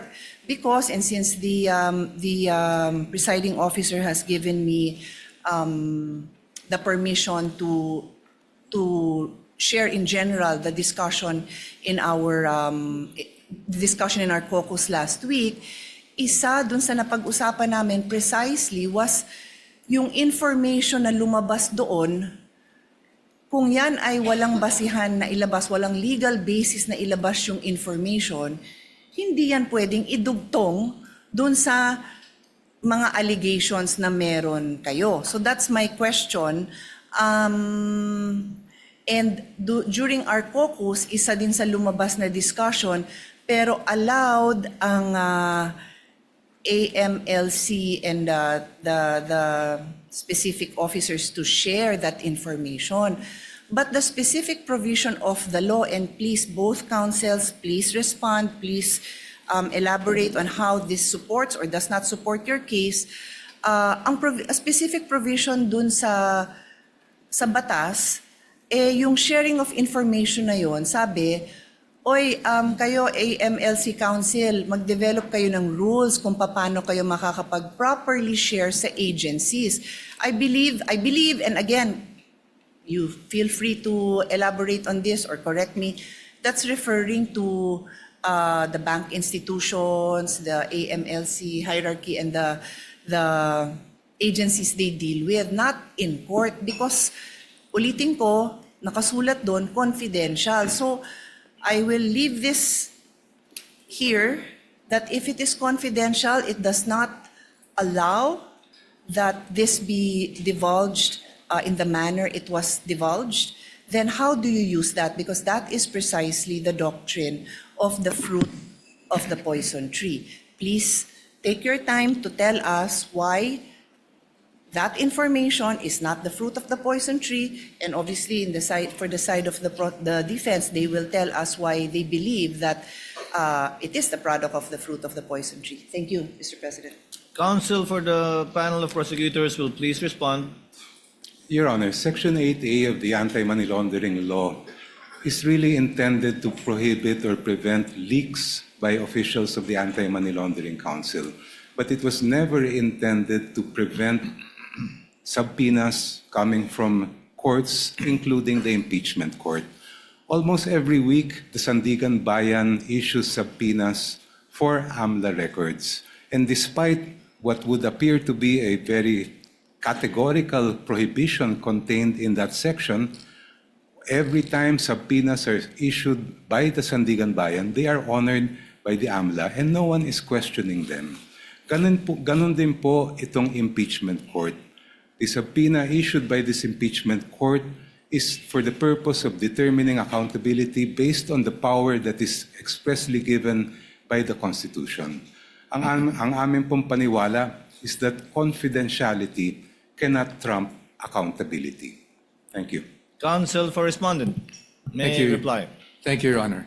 I cannot verify if indeed the Sandigan Bayan, as mentioned by opposing counsel, issues subpoenas against AMLA every week. So that I will not comment on because I cannot verify that. What is clear to us, Your Honors, as we have demonstrated last week, is that 8A is an absolute prohibition.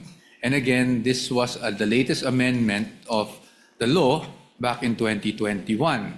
And for us, Your Honors, that is why when this was presented, the House Committee on Justice, we had our objections to such matter. And in fact, Your Honors, it is the subject of our petition, the Supreme Court, and aside from that, a subject of our motion for exclusion before this honorable court.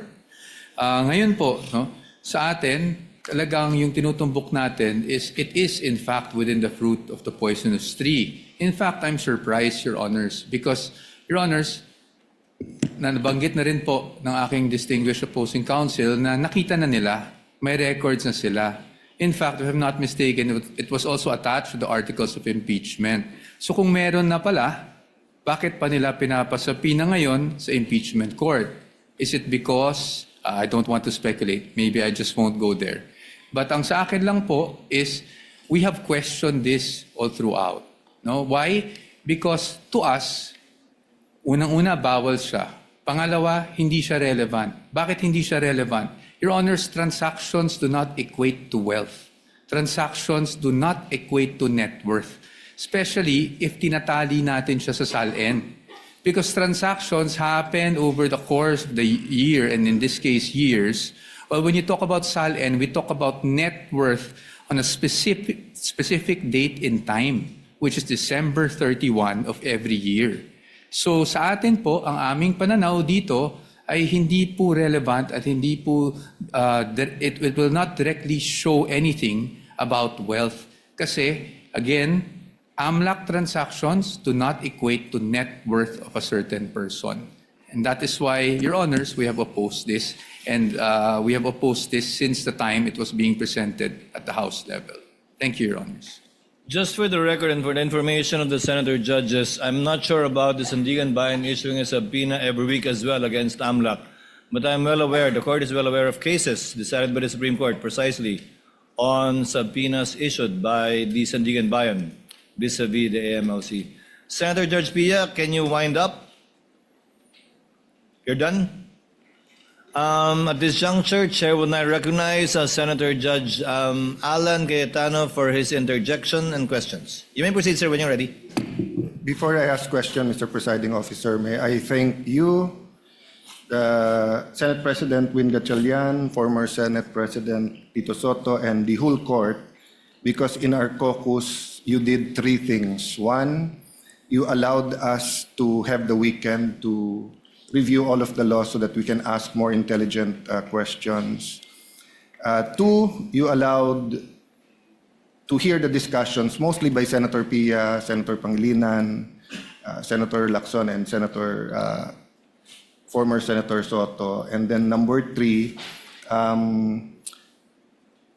we discussed how a complex, or what word did you use a while ago, Mr. Presiding Officer, that it's two motions, but there are May be issues underneath. issues and sub-issues. So that after we ask questions and after you make a ruling, we'll, instead of asking for a division of the House just in case we do not agree, I'll make a manifestation, and then if others agree on how we can manifest or submit in writing in what parts of the ruling we agree or disagree for the record.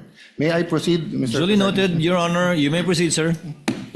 Good afternoon, Attorney Jokno and Attorney Poa. Afternoon, sir. Yeah. So I really want to be enlightened. I have no illusion na magkakasundo yung dalawang side today because you have the eloquent Attorney Jokno on one side and the eloquent no joke on the other side. So sa pangalan pa lang baliktad na. But I think the discussions are very important. And I do appreciate your opening, Congressman Jokno. I appreciate your oral arguments because I've been pondering these questions. What if, hindi ko na sabihin this administration, let's say in future administrations, this exact thing happens, 5 years, 3 years, 10 years, iba ang SALN, iba yung income ng COA chairman or ng ombudsman. Ombudsman files cases, mukhang maraming congressman makakasuhan ngayon. So, very, very much relevant yung ating pinag-uusapan ngayon. So, just in the spirit of liberality, same kay Senator Pia, after one answers, if one wants to make a quick rebuttal, I'll ask you the question, but let's try to be concise. So, Counsel, may I ask, let's start with the case of Duterte versus House of Representatives. Thank you for reminding us about certain precedents and how I voted last time. But you would agree, diba, that when you have legal proceedings, even in legislation, you follow what the latest law is. So, for example, if you're allowed to issue a general warrant before Stonehill versus Jokno, but after Stonehill versus Jokno, so if before Stonehill versus Jokno, walang doctrine of the fruit of the poisonous tree, then some policemen will still submit evidence that was illegally acquired. But after that, we have to follow. So you did make your point about obiter dictum. I'll go to that. But I just want to start out by saying the fact is there is a Duterte versus House of Representatives. So with your permission, let's start discussing that. So this case of Duterte versus House of Representatives came out after the impeachment of CJ Corona, correct? Yes, Your Honor. And the two elements was discussed in this case. The act charge must be impeachable under Article 11, Paragraph 2 of the Constitution, and two, the act committed must be committed during the term of the impeachable officer. You commented on that. Can you elaborate or give your stand regarding, I think you agree with letter A, right? That the charge must be an impeachable offense. I mean, we all agree on that, right? Well, I would distinguish, Your Honor, please, between what we would call ratio decidendi, or the rule in that particular case, and obiter dicta, which are side comments or incidental remarks made in the opinion of the court. If we are speaking of the ratio decidendi of the Duterte versus House of Representatives case, I would have to disagree that it relates to the statements that you mentioned. My understanding of that case is it really relates to the first mode of impeachment and the procedures that must be followed, the one-year ban provided in the Constitution, how that will be applied. when impeachment complaints are filed by at least 1/3 of the members of the House of Representatives. Yung pong nabanggit nila that the basis of any charge must relate to the incumbency of the official, in my view, that is obiter dicta, not necessary I for the appreciate your decision of answer. the We'll go case. to that. But regardless of the Duterte versus House of Representative ruling, we do agree with letter A. The act charged must be an impeachable offense under Article 11(2) of the Constitution. I would agree, but if Yes. I may be allowed to just qualify No, this is just a that. general. This is not a trap question. So, No, Your diba, Honor. so the officer has to be impeachable, and the acts charge should be an impeachable offense. And since you have betrayal of public trust, that's quite broad. No? So this is not a trap question. This is just laying the basis. But go ahead if you want to comment on that. Yes, the acts charged must constitute an impeachable offense, and that power to decide what is an impeachable offense is lodged exclusively with this honorable court. Okay. So you disagree that part of the ratio decidendi is the act must be committed during the term of the impeachable officer. Thank you for bringing it up now, because I think all throughout the trial, especially in the articles where we will bring up acts before 2022, this discussion will be relevant, no? So by discussing this, it will pass upon the whether or not including proof like bank records, financial documents before her term can be inquired into. The prosecution says it cannot, right? Because you believe it's an obiter dictum. I'm just restating. You can say it in your words. You believe that the statement that the act must be committed during the term of the impeachable officer is not the law of the land. It's an obiter dictum. In the first place, if Your Honor, please, that was not the exact statement of the court. Okay. The court said the basis of the charge must relate to the incumbency of the impeachable official, Yes. which does not rule out the presentation of evidence of acts or omissions that occurred before the person became an So impeachable let's officer. take the judicial notice of the, as you said more eloquently and correctly, that the acts, no, during her term. So can you define, you defined this in your opening statement, but for the sake of this discussion, an obiter dictum is what? It's a side comment, Your Honor, that is not necessary for the resolution of that case.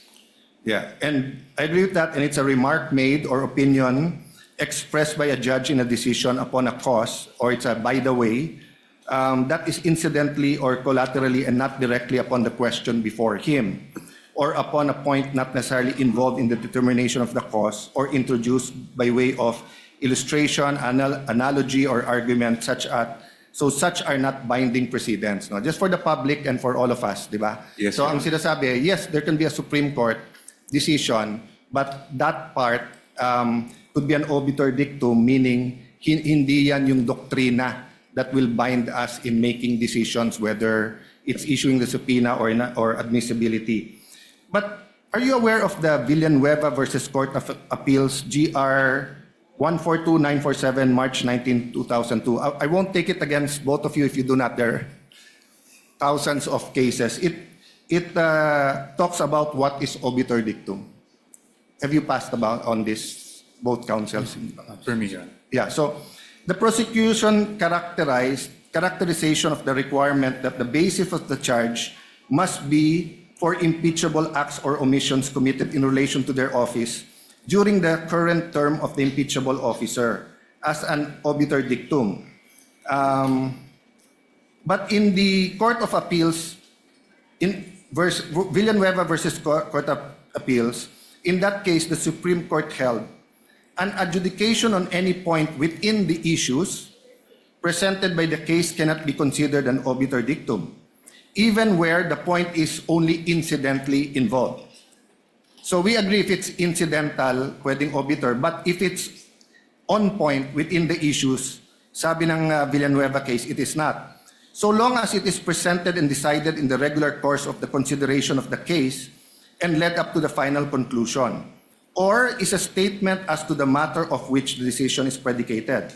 The court added that a point expressly decided does not lose its value as a precedent because the disposition of the case is or might have been made on some other ground, and that where a court decides several points, none of such points can be regarded as having the status of a dictum. And one point should not be denied authority merely because another point was and more dwelt on and more fully argued and considered.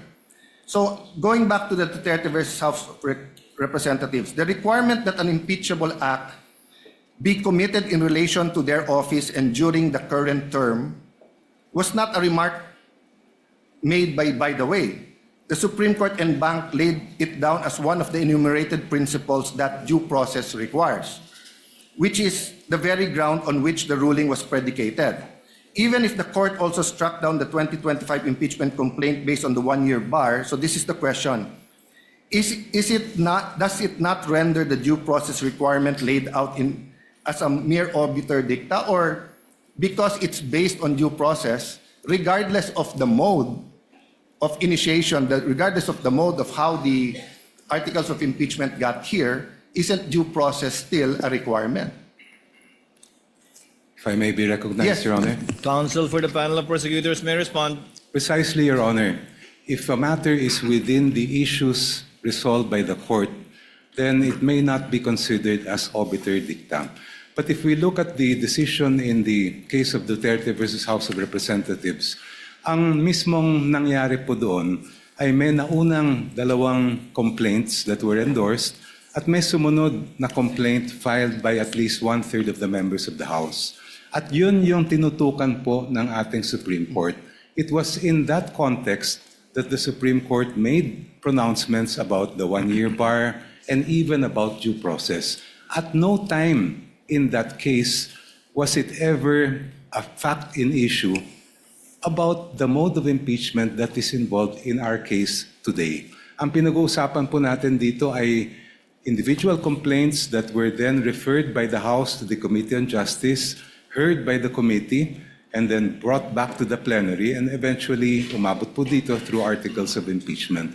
So kahit may sinabi ang Supreme Court about impeachable offenses in relation to the charges, kami po ay naniniwala na hindi po yan pumapasok o sumasakop sa issues that were decided in that case. I'll not argue with you because that's not my job here. I'll follow the Pia Cayetano style and move to the defense. But just a follow-up question on that. So I respect your belief on that. But my point is, the legal principle of due process applied to that mode, is it not logical that it's the same legal principle on due process even if you use another mode? First of all, if Your Honors, please, when we speak of due process, of course, there are two types, substantive and procedural due process. And when we speak of substantive, we're talking about protections to life, liberty, and property. Wala naman pong ganun na issue po dito sa atin because office is not a property. We're not talking about the life or liberty of the respondent. Ang pinag-uusapan po natin dito kung due process ang issue ay simply fundamental fairness.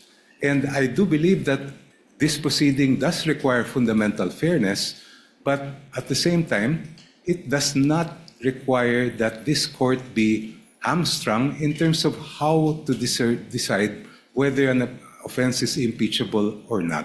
That power is exclusively given to this court at dapat kayo lang po ang magdesisyon at magpasya kung ano nga ba yan.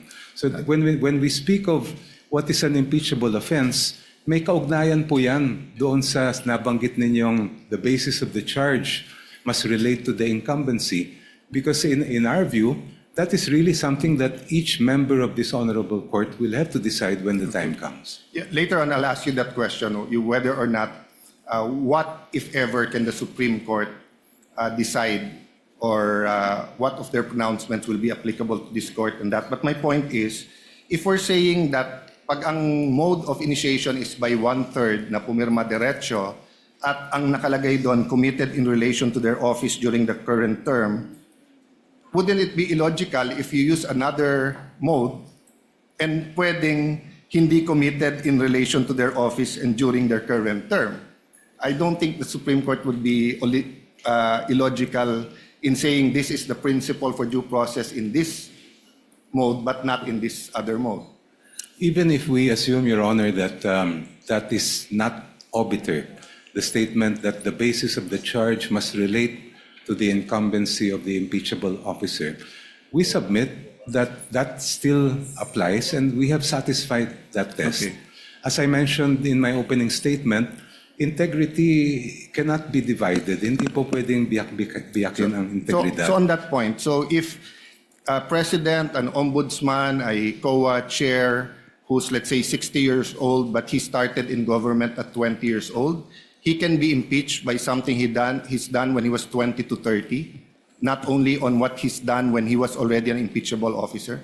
If we are speaking about unexplained wealth, Your Honor, I have repeatedly cited the cases of the Supreme Court that provide that we must look from the reckoning of the first day of service of that public official, look at all the income that person has amassed, and determine whether it is manifestly disproportionate to the lawful income that he has reported. Yes, I agree in terms of holding that person liable and accountable. But what I'm saying is that, let's say he was a counselor, then he was a customs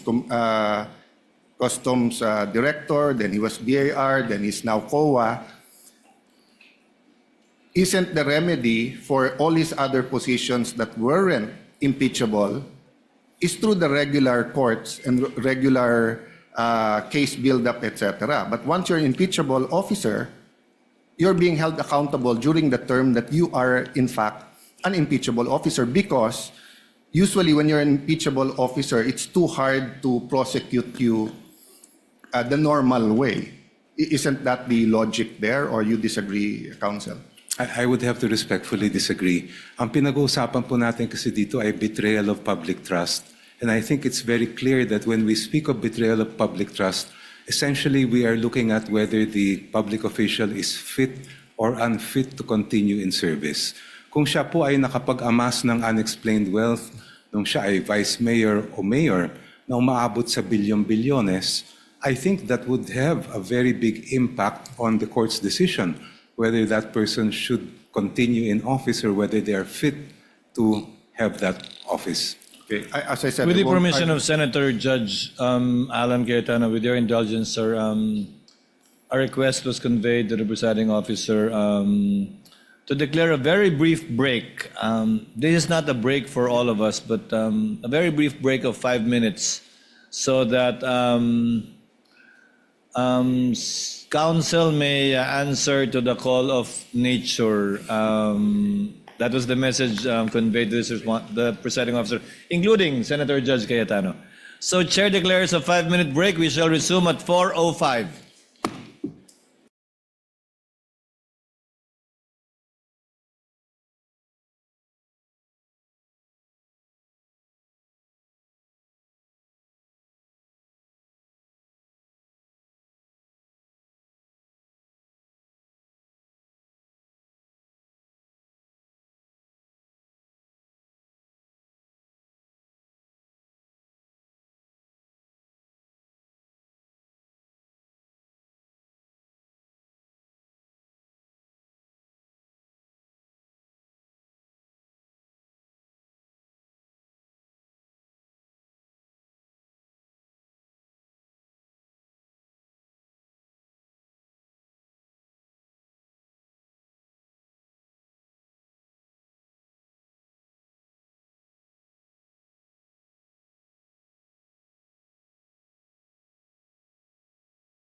Resumed. We shall resume the interventions of Senator Judge Alan Cayetano pertaining to the issue at hand on the twin requests for subpoena by the prosecution. You may proceed, Senator Judge Alan, when you're ready. Sir, Presiding Officer, if I may start there, no, whether or not the defense, although they stated already in their opening statement, considers such statement in the Duterte case as obiter dictum, and I'd like to reiterate, it's very important that we all understand and come to our own conclusions because many times during this trial and even in the decision we'll have to make, this question will play a center, will be front and center. So may I ask Attorney Poa, do you think that statement was a obiter dictum? As stated, Your Honors, thank you for the question. As stated last week, Your Honors, it is our position of the defense that that is not obiter dictum, precisely because, Your Honors, it is our theory that when the Supreme Court decided the case of Duterte versus HOR, the point that the one-year bar was triggered is precisely because there was a violation of due process. That's why if you read the decision, Supreme Court, through the words of course, Senior Associate Justice Marvic Leonen, painstakingly discussed what due process is actually in an impeachment proceeding. And in fact, there was a line in that decision that says that they wanted to clarify the guidelines on impeachment proceedings. Further to that, Your Honor, hindi lang po sa decision, pero pati po doon sa binibigay na primer or summary ng Supreme Court bago nila ilabas yung buong decision, they enumerated the guidelines, which were around 7 points, if I'm not mistaken. And the 6th point is actually on what is an impeachable offense. And in fact, we have prepared copies of that primer for the senator judges, which we can distribute so that makita po nyo na while ang effect ay na-trigger yung one-year bar, it was really due process that the Supreme Court was discussing in that case to guide. Yes. Commission Counsel for Respondent, kindly submit that to the Clerk of Court. Yes, Your Honor. Thank you. You may proceed, sir. So while as I was saying, Your Honors, while ang end result is na-trigger yung one-year bar and that's why void yung naging first round of impeachment, ang talagang pinag-uusapan ng Supreme Court dito is the observance of due process in every stage of the proceeding. And that is why it is very important na mapag-usapan natin na yung kasama doon is really kung ano ba talaga ang isang impeachable offense. At nakasulat doon, if I may quote, the basis of any charge must be for impeachable acts or omissions committed in relation to their office, meaning in relation to their impeachable office and during the current term of the impeachable officer. So that is why, Your Honors, it is the view of the defense na hindi po obiter lang itong pronouncement ng Supreme Court na to as to what constitutes as an impeachable offense. Yes. I'm not texting. I got on my phone the Duterte versus House of Representatives because, of course, my follow-up questions was to get into the mind of the prosecution when to apply the Duterte case and when not to. So, but I'll still ask you the same question. So, what's more logical, that the due process requirement that the acts committed should have been on the term is also applied to the other modes or just to the one-third mode? All modes of impeachment, Your Honor. That is our position. Kasi po, we would veer into absurdity, no? Na kung dun sa one-third mode tayo, ang impeachable offenses limited lang sa term, pero pagdating doon naman sa other mode, which dinaanan, admittedly, at yun ang dinaanan nitong current proceedings natin, mag-iiba ang definition ng impeachable offense. I do not see any logic on why there's a difference because an impeachable offense is an impeachable offense. So para po sa atin, that should apply. And in fact, the Supreme Court did not make a distinction as to the guidelines that it laid down in that decision, Your Honors, please. Yeah, so in the first page, Sabi dito, second, considering the nature of the offices and the institution that are subject to impeachment, in effect, its effect on the independence of constitutional departments and organs, and its nature as a constitutional process, all legal issues involving impeachment proceedings are subject to judicial review. While the court does not determine when, who, and whether an impeachable officer may be removed and disqualified from political office, it has the duty to construe and process mandated by the Constitution. So is this for you part of the ratio decidendi, or is this a obiter dictum? Ratio, Your Honors. In fact, that's why the Supreme Court, when it started the decision, said that the end does not justify the means, no? Because it was precisely discussing the means. Ano ba yung dapat nating sinusunod na proseso? So since we're talking about subpoenas, we'll go to the end and the means, the justified means. With the permission of Senator Judge Allen, I would just like to get the assent of the counsel from the panel of prosecutors. The document sought to be distributed by the counsel for respondent is a July 25, 2025 discussion on the Duterte v. HOR on the one-year bar rule. Again, it's dated last year. With the permission of the prosecution, we shall distribute it without prejudice to the counsel for the panel of prosecutors to also furnish whenever it shall so desire, because this issue, as pointed out by Senator Judge Cayetano, will linger until the end of the proceedings, without prejudice to the counsel from the panel of prosecutors to so furnish also Senator judges with their rejoinder to this document being furnished to the Senator judges. Is that okay? Your Honor, I believe that, first of all, may we request for a copy of that document. I believe that document refers to the office of the spokesperson. That's correct, Of the yeah. Supreme Court, in which case, Your Honor, we would have to interpose an objection because any interpretation by the office of the spokesperson is not binding on the Supreme Court. What we must look at are the actual text of the decision. Well, counsel, you can say that in your rejoinder. Point that out in your rejoinder and point that out in your submission. We will do that, Your Honor. So ordered.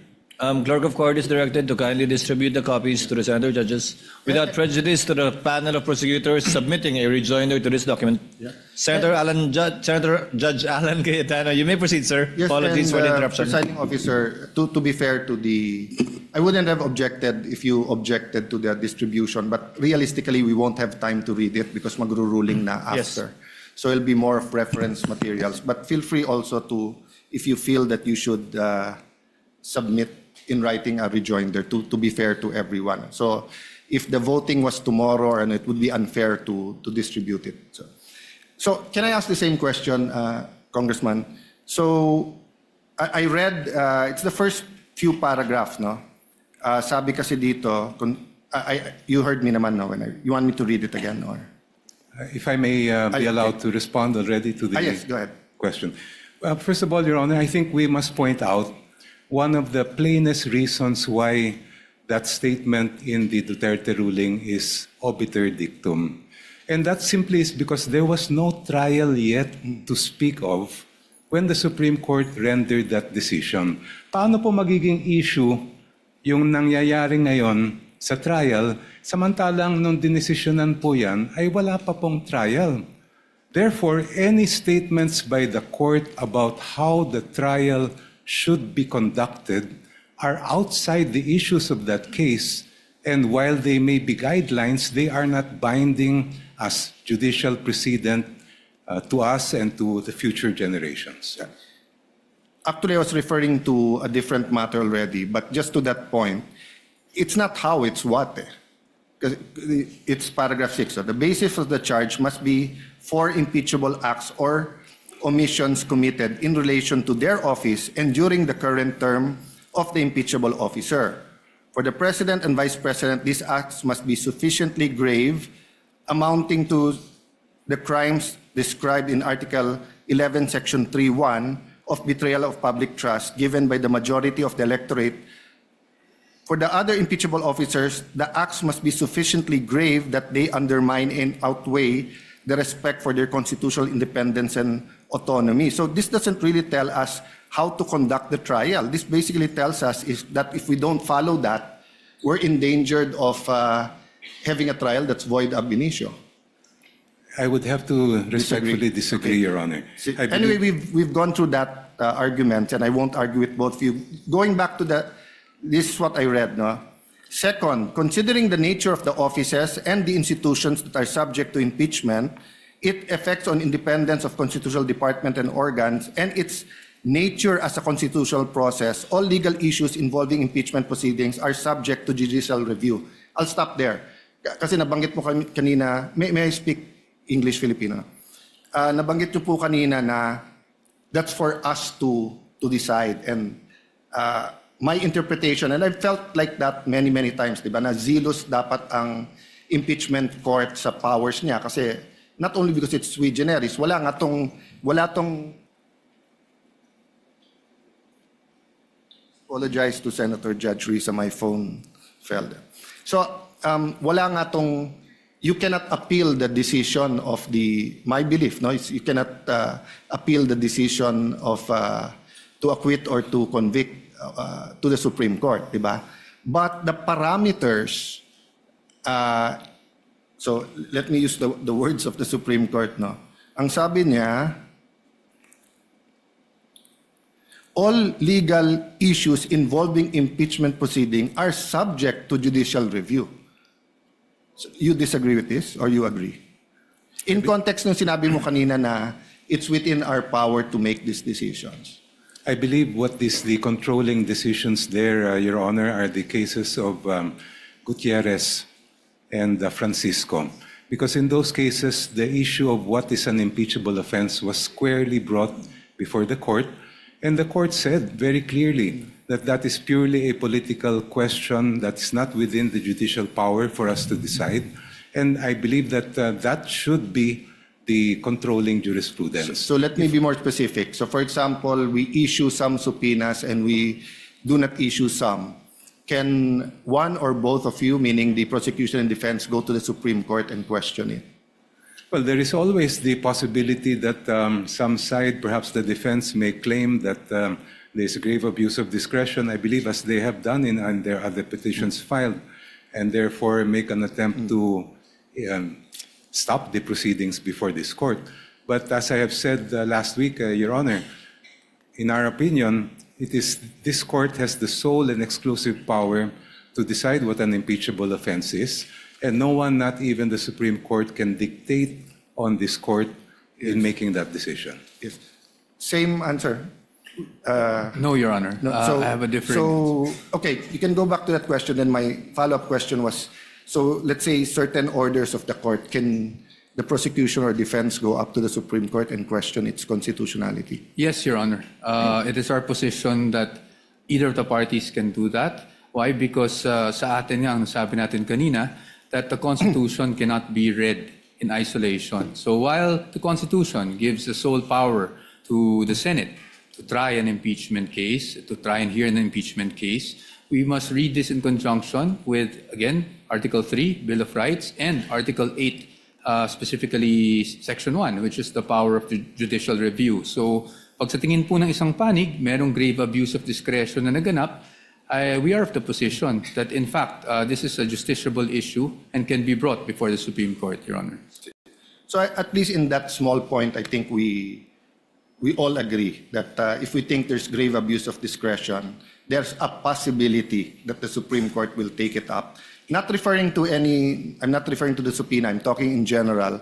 So I'll skip a few pages of my questions precisely because I wanted to elicit your opinions or your stand regarding the fact that the impeachment court is supreme, but it's not true that we can do anything or we can just make decisions that are not based on statutes and on legal orders. In fact, when the Supreme Court issued a TRO regarding the foreign accounts or the dollar account in the Corona case, the impeachment court voted to respect the TRO, no? But of course, we did vote. So there could have been a constitutional crisis if we voted not to, and then of course, we know because of history, nag-waiver na lang si Chief Justice Corona, no?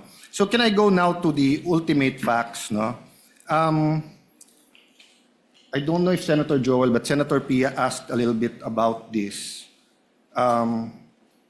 Just a quick review, or maybe, so we're also governed by the rules of court when it comes to ultimate facts. This is what Section 1 says.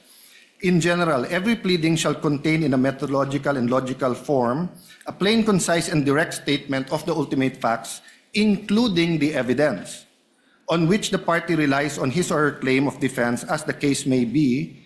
If a cause of action or defense relied on is based on law, the pertinent provisions thereof and their applicability to him or her will be clearly and concisely stated. So does the two councils agree that sa ultimate facts, you have to include the evidence?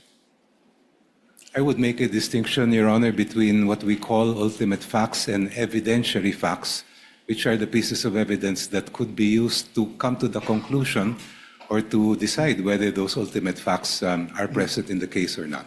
Yeah, I think all of us lawyers agree with that. There's a difference between ultimate facts and evidentiary facts. But the rules of court says, including evidence. Kasi kung walang including evidence, de ang kailangan mo lang i-file, ultimate facts. Pero pag sinabing kasama ang evidence, for me, it doesn't mean that every single testimony in every single document should be attached. But so let me go to my second question. So pwede bang sa articles of impeachment, ultimate facts lang, walang naka-attach na evidence? Ang requirement po sa pleading ay doon na dapat nakasaad ang ultimate facts. But if you look at the articles of impeachment that are before this court, it also contains evidentiary factual allegations to support the ultimate facts that are contained therein. Thank you for that answer. Actually, that was my next question. Did it contain? And you answered it. So, with respect to the Saballa and Cabrera impeachment complaints, is it correct that there was no authentic records that were attached when they were filed? Factual lang tong tanong ko. If Your Honor, please, first of all, I would have to raise an issue with respect to whether this honorable court is acting as an appellate or review court of what happened during the House proceedings. The power to initiate an impeachment complaint is exclusively lodged with the House, while the power to try and decide that impeachment case is exclusively lodged with this honorable court. And I don't believe that it is part of the function to go back to what may have happened during the proceedings before the House, since the articles have already been transmitted to this honorable Well, Counsel, even your students, colleagues, recognize that you are a brilliant man. You're very well learned sa law, but minsan mabilis. Kasi actually, that's not where I was going. Binaliktad ko lang. So two of my colleagues started with, or in your discussions, ano yung fishing expedition, going down to ultimate facts and evidentiary. Ako, I wanted to distinguish when is it a fishing expedition and when it's not. So I just wanted to know as a fact. Or can we take judicial notice that there was no authentic records in the Saballa and Cabrera?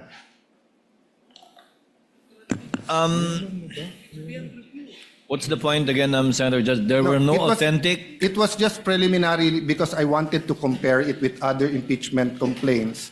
And I wanted to ask the question, when is it a fishing expedition or hindi? So these are legitimate questions. So factually, yung Saballa and Cabrera ba, may authentic records attached. Ang information ko, wala. But I don't want to... I believe, Senator Judge Allen, that the Zaballa and Cabrera complaints were attached as an annex, yes, if I'm not mistaken, to the respondent's answer. Would that be correct, Attorney Poe? And to be fair, Sure. it was... Yes. As well as the annexes. Yes, Your Honor. In fact, the presiding officer noticed that it lacked a page in one of the annexes to the, I think, Zaballa complaint, So which anyway, I think pointed out. So that's a fact. Yeah, So it's in the lang- records, Senator Judge factual Allen. lang po. So, in the absence of authentic supporting record, what factual basis did the prosecution rely on to say that the allegations were sufficient in form and substance?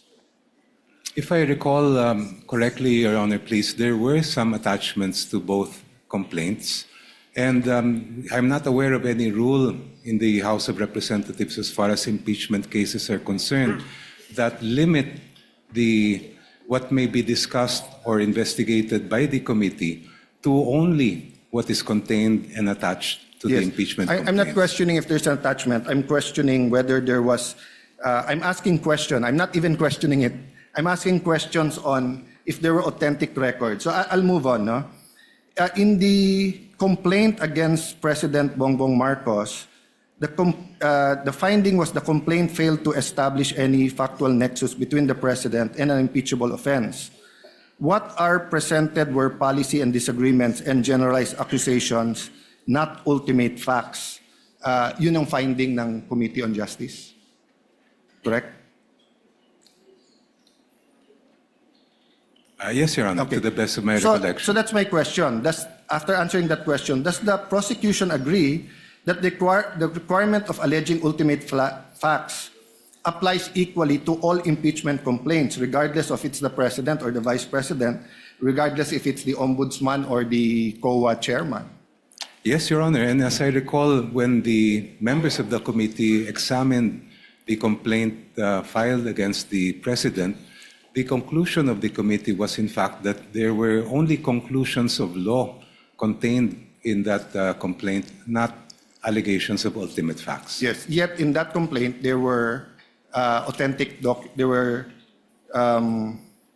documents attached, authentic records, and the House did not ask na masupina yung AMLA, BIR, and bank records of the president. The requirement, if Your Honor, please, of ultimate facts is really based on what is alleged in the petition or complaint itself. But what was the exact words of counsel? Ang katotohanan ay hindi confidential. Hindi confidential. So why in the case of President Marcos is the katotohanan confidential, but in the case of Vice President Sara, it's not confidential? Wala naman po akong maalalang ruling ng committee in the case of the president na meron silang sinabing confidential. No, What I recall is that the conclusion was that the complaint did not allege ultimate facts. So there was a conclusion even before asking for all of this. But in this case, there was a conclusion that there's no nexus between the president and an impeachable offense. In this case, walang authentic documents pero humihingi ng supina kasi yung katotohanan hindi confidential. So, which goes to my, well, first, let me honor who I should honor because it seems that the Lisa Masa complaint, which was endorsed by ACT party list, was here kanina, and I think Antonio Tino, I think Sara Elago was here the last week, and I think Representative Ko was here. So in their case kasi, I can say walang selective justice because they wanted the same standards of president and vice president. So that's my next question. We want fairness for everyone and for the Filipino people, but would it be unfair to require 20 years of documents from AMLA, BIR, and bank accounts from Vice President Sara without requiring the same from President Bongbong, considering that all of these scandals is happening during his administration? If the allegations of the complaint against the president did in fact contain ultimate facts, I would see no reason why the Committee on Justice should not have proceeded with it. So I'll take that answer. May I ask the same question? Rule 8, ultimate facts including evidence. So the answer of the prosecution was that basta't may evidentiary facts. But ang nakalagay kasi sa Section 1 ng Rule 8, including evidence, what is the position of the defense on this? The defense follows strictly the rules, Your Honors. While I agree with the distinguished opposing counsel na iba yung ultimate facts and evidentiary facts, no? I don't want to blur that line. Tama naman po yung sinabi ng ating opposing.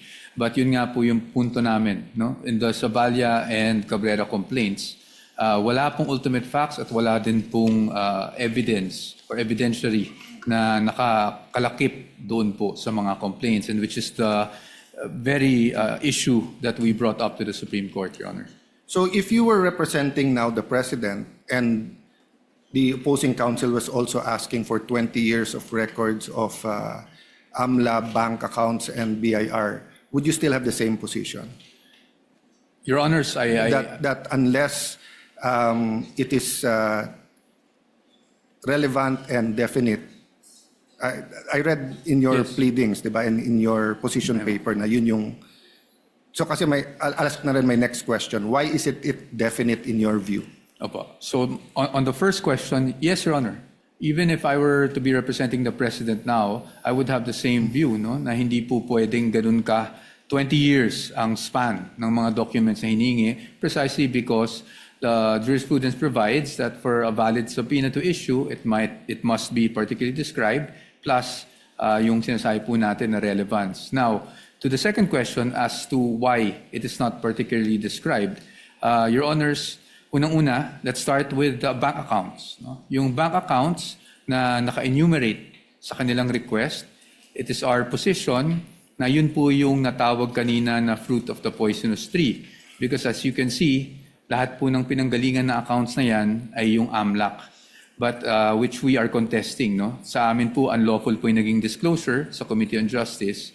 But more importantly, pangalawa, aside from just the mere bank accounts, the documents they're asking, Your Honors, while they are specified, kung titingnan mo talaga ng mabuti kung anong hinihingi nila, they're asking for all bank records, without any assertion as to why all of these are relevant to prove whatever allegation they have stated in the articles of impeachment. I'll skip many questions here and go to that question. But to be fair, Congressman Dioknos, you said that's an exclusive authority, right, power of the House. So if I want to question the difference, I'll do that in either the Senate or as a private citizen. So I won't go into that. But I ask that now in context of whether or not the certain parameters in the subpoena you're asking for is valid or not. So let me just go to this series of questions. This is really a discussion into what is substantial facts, what's ultimate facts, what's essential facts, what are, and as you said, Attorney Powa, we don't want to bore everyone with that, but it's important in terms of due process. So basically, diba, the ultimate facts are that establish the charge, in this case, unexplained wealth. So let me put it this way in my question to Attorney and Congressman Prosecutor Joke. No. So like if I say that may kilala akong politiko, commissioner ng ganito, or congressman, senator, whatever, ang SALN niya was 1 peso, or what's a reasonable amount? SALN niya was 1 million, 20 years later, it's 20 million, versus the commissioner of BIR in 5 years, it gained 50 million. Compared to this congressman, ganito. Then I said, eto lang income niya, unexplained wealth yan. In your view, is that sufficient na for the impeachment court and to issue the subpoenas? Or do you have to specify na, for example, you say that that commissioner, sa SALN niya, he only had 2 cars, but he actually has more than 4. Therefore, penging subpoena para sa LTO. O that commissioner, ang sabi niya, isa lang ang bahay niya. Pero subpoena sa LRA kasi 4 ang nakita namin. Diba? Kasi on the later examples, medyo mas malinaw yung ultimate facts. Pero yung pag sinabi mo lang, eto SALN, eto tumaas, which was my point actually in my last few vlogs, that just because tumaas yung SALN, that doesn't mean that there's ill-gotten wealth. But my question there was, does that give us now the authority to get the bank accounts, the AMLA and the BIR? Because whatever we do in the impeachment court is for impeachable officers. But nanonood din yung Sandigan Bayan, nanonood din RTC, MTC, nanonood din yung Supreme Court. So whatever rule we have here, that will influence then how we deal with barangay captains all the way to anyone who's not impeachable, no? For unexplained wealth, Your Honor, I believe the ultimate facts must include the following. First, that the person involved amassed wealth. Second, that that wealth is manifestly disproportionate to that person's lawful income. So kailangan po natin makita kung ano yung kanyang kayamanan at kailangan natin ikumpara doon sa lehitimo niyang kinita. And that can be only determined by looking at the records that we are requesting from this honorable court. No, but if you're just looking at the SALN at yung kinita niya, so I'll give you a example. No? I won't name the person para walang mag-react. But he was senator, I think in 1987, an outstanding human being. And he was telling us, etong lupa na to, nabili ko ng 1980 o 1970 na 50,000. Oh, nabenta ko ng 1990. Kaya lang sa SALN, ang nakalagay kasi doon yung acquired cost. So nilagay ko 50,000. So kung titignan mo kami, then he named some other great senators, etc. Nakasabayan niya, congressman at dito. Titignan mo, si senator ganito, kami lahat. O ang SALN namin, baka 5 million.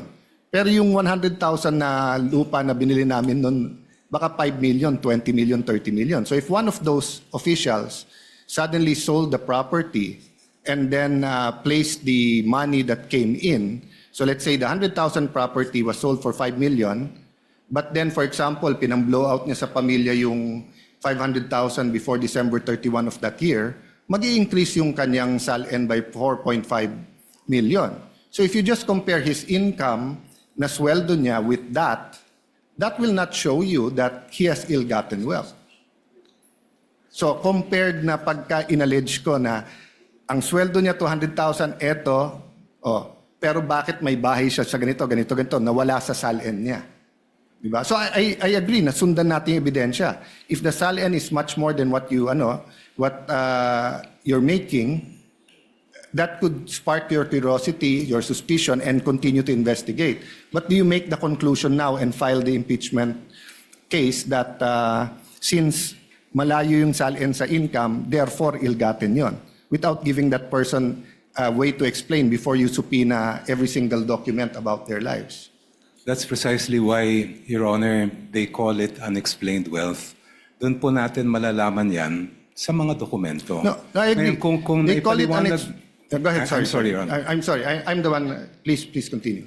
Kung halimbawa sa binigay niyong example ay nag-appreciate yung value of the land, then I would not call that unexplained. I would call that explained wealth. Yes, but you're introducing a new concept now, unexplained wealth versus ill-gotten wealth. I agree with you. Unexplained wealth is that if you look at the SALN at hindi tumutugma, may may unexplained wealth. That's why you ask them to explain it. And then pag hindi maganda yung explanation and may ebidensya ka, then you can go against that person for ill-gotten wealth. Diba? But like in certain parts here, I saw some that I would consider even without asking you evidence. But for example, yung mga kumpanya. Sabi dito, lugi yung kumpanya. So kung lugi yung kumpanya, hindi makaka-contribute yun sa kanyang ill-gotten wealth kung meron man. So why are we getting all the documents about those companies? Doon pumapasok yung criticism ng iba. Is this a fishing expedition? Kasi if I had 5 companies and they were all making money and supposedly I only own 1% of that company but I'm getting half of that income, I would agree with you, isupina lahat yan. Tignan natin yung flow niyan, baka yan yung pumasok sa akin. Pero lugi nga yung mga kumpanya.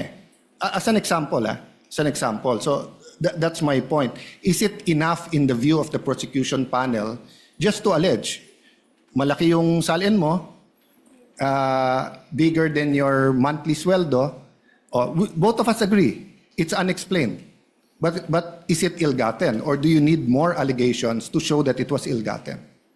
Well, Your Honor, please, the decision whether wealth is unexplained or, as you said, ill-gotten is really a decision that this honorable court will make based on the evidence.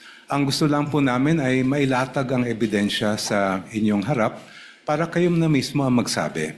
At para malaman po yan, we have to look at the statements of assets, liabilities, and net worth, We have to look at the lawful income reported in the ITRs.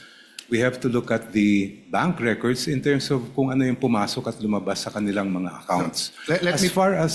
I'm sorry, Your Honor. Yeah, go ahead. It's mine. As Sorry. far as the businesses are concerned, that has to do with the third subcharge under unexplained wealth. Yung pong continuing to participate in business interests despite the clear and express prohibition provided in the Constitution. We want to know whether those businesses, yung ba ay mga operational ba ito? Ito ba ay talagang sasabihin natin na nandun yung sinasabi nga na inaamin ni Vice President sa kanyang salin na business interest nga niya yon. Yeah, I'm skipping because this is mostly questions on fishing expedition. I'll go to the defense after this, but can you tell us the difference between evidence and proof? In your layman's term or legal terms, or if you want to look it up, but in how do we explain to people the difference between evidence and proof? Napakabigat po ng inyong tanong. In our words lang, I will para try lang my best, maintindihan. Your Honor, to answer it. In a court proceeding, whether we're speaking of an impeachment court or a regular court, the judges look at the evidence. They may never be able to know the entire truth kasi ang pangyayari ay nangyari dati pa po. Essentially, a trial is really a reconstruction of something that happened before. So it may happen in some cases that there is enough evidence to make conclusions as far as a judgment is concerned, even if the members of the court did not get to see the entire truth. Yes. Ang gusto po namin maiwasan na dito sa impeachment court ay meron po tayong hindi mailatag na ebidensya sa mga mahistrado po na nandito para talagang maging buo yung larawan nila bago po kayo magpapasya. Yeah. I don't think there's any question that all of us here want na mailatag yung ebidensya. The question is, do you have the evidence or are you fishing for the evidence? And that's a question not only for you, but for every single impeachment process, not only the umabot dito, because myself, Senator Subiri, Senator Chis Escudero, then later on Senator Villanueva, has been in the House many times during impeachments of presidents and chief justices. No? But the reason I ask between evidence and proof is because if you have the evidence, you want the opportunity, diba, to bring it here, show the relevancy, connect it to the crime, we admit it so that if it's true, then we can convict. The opposite sides na will either question, hindi admissible yan, or admissible pero walang relationship yan, etc. No? So what I'm saying is that if you're going to prove your case with no evidence, except that if you get all of that, then magiging arbitrary yung House of Representatives, sinong gusto nilang i-impeach, because almost any public official who's been there for a long time, you will see discrepancies in their SALN because unang-una iba yung acquisition cost at iba yung current value at iba din yung deadline ng December 31, no? Which after this I'll ask the defense to answer, then I'll go into the AMLA, which is different from bank accounts, no? So if you're coming to the court with evidence already, but kinukuha mo yung subpoena na yan, di ba, to further prove your point, I don't think there'll be a question there. As Attorney Powa said kanina na kung yung BIR box na yan, alam natin yung laman, and dapat gamitin dito, they inallege nyo na. Pero kung hindi alam yung laman, are we fishing there if there's a tax evasion or wala? I don't know the answer. I'm asking you the question. You can answer it in any way you're comfortable in answering. If I may briefly narrate the procedure that the House might had to undergo for the articles to reach this honorable court. When the complaints were filed before the House of Representatives, the Committee on Justice was tasked not with conducting a trial, not with ferreting out all the evidence, but simply determining whether there was probable cause to proceed with the case. So hindi po namin hinanap yung kabuuan ng ebidensya dahil hindi po namin tungkulin yon. When we made the determination that there was sufficient probable cause to proceed with that case, then that is what we submitted in terms of the articles of impeachment that reached this honorable court. Ngayon, syempre po, just like a preliminary investigation conducted by a prosecutor, ang hawak lang po niyang ebidensya, ang titingnan lang po niya ay kung merong probable cause. Not all the evidence yet is before that prosecutor because wala pa pong trial. The presentation of evidence, even the subpoena or compulsion to present evidence will only happen when the trial takes place. And yung tinutukoy po ninyong fishing expedition, yun ay maaring sabihin natin nangyari kung only if the party requesting the evidence or documents ay nagbabakasakali lang. Baka may makuha tayo dito. In our case, I have to disagree that there was any sort of fishing expedition because based on what the Committee on Justice and later the plenary of the House found was sufficient, there was enough cause to proceed with the case. I'll go to probable cause, but yung sinabi mo, baka sakaling may makukuha dito. You said hindi ganon. So anong makukuha natin if we grant all the subpoenas you're requesting? The evidentiary facts, Your Honor, that were not yet, hindi pa nakita ng House nung ang ginagawa lang po namin ay determinahin ang probable cause. So nagbabaka sakali din? Hindi po. No, kasi you said... Because there is basis for requesting for the So bank what will records. you see? You still don't know what you'll see? We are basing the request for the bank records on the evidence and information provided by the Anti-Money Laundering Council, which appears to show that there were billions of pesos that went through the accounts of the Vice President during that Let's go period to that of time. with the permission of the defense then. I think you're listing down naman. So the Anti-Money Laundering Council, no? Does not deal with income. They deal with flow, right? So pag sinabing billion, that doesn't mean that a certain official has billions in their account.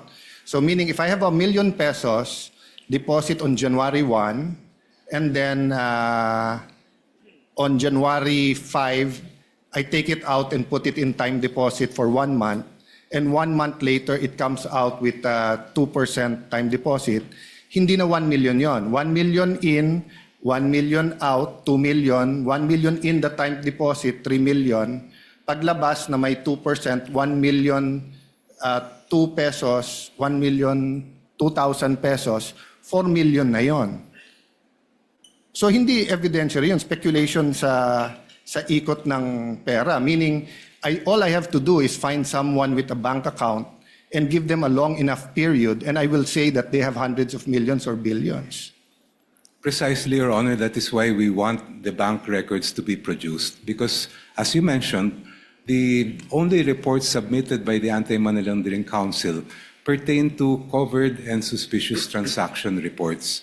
They do not show us the exact balances that were contained in those bank accounts. And it is only the bank records that will provide that information. Agree. And it's suspicion. When you say suspicion, that does mean necessarily suspicion that it's attached to a AMLA crime, but it could be suspicious meaning 6 months walang gumagalaw, biglang everyday ngayon gumalaw. Di ba? Yun yung definition ng part ng definition ng AMLA. But if you cannot connect AMLA and the bank accounts, that's precisely what the defense and other people are saying. Aren't you nga fishing between the three? Fishing means hindi mo pa hawak, so you're trying to get a fish, in this case, a very big fish. Di ba? So, pag sinabing hindi fishing expedition, meron ka ng ebidensya, but you want to prove that in court, and you need that to prove it, but you know what to prove already. If we bring Your Honor's logic to its conclusion, that would mean that the Committee on Justice would have to conduct a full-blown trial, get all the evidence at that level, so that we do not have to fish anymore when we get to this court. When that is not the contemplation of the procedure for impeachment under the Constitution. I won't argue what the House... With the permission of the gentleman of the floor, Senator Cayetano. Last 2 questions. Thank you very much. So, Senator Escudero, myself, we were in the Estrada and Arroyo impeachment. It's harder to impeach a president than a vice president. Di ba? But whether it was accounts, anong laman, property, kotse, we did our homework. So it's not my place to tell you, you did or not. Kaya nga tinatanong ko, may ebidensya ba o wala? Or is it a fishing expedition or not? But as I said a while ago, I won't argue. So I have one last question after that, but I'll go first to the defense. In the context of what I asked, no? Between those two examples, eto salin mo, eto income mo, malaki salin mo, we can agree it's unexplained. Kasi nga, you need to explain it further. But is it automatically ill-gotten wealth? No, Your Honor. So if it's not automatically ill-gotten wealth, in your view, I mean, I read this from your, maybe you can just restate, why is it a fishing expedition? Opo. Your Honor, because precisely, yun pong sinasabi nila na unexplained wealth, they were basing it for 20 years, for one. No? Pangalawa, they couldn't pinpoint exactly bakit mo nasabing may unexplained. Alin dito sa properties yun unexplained. No?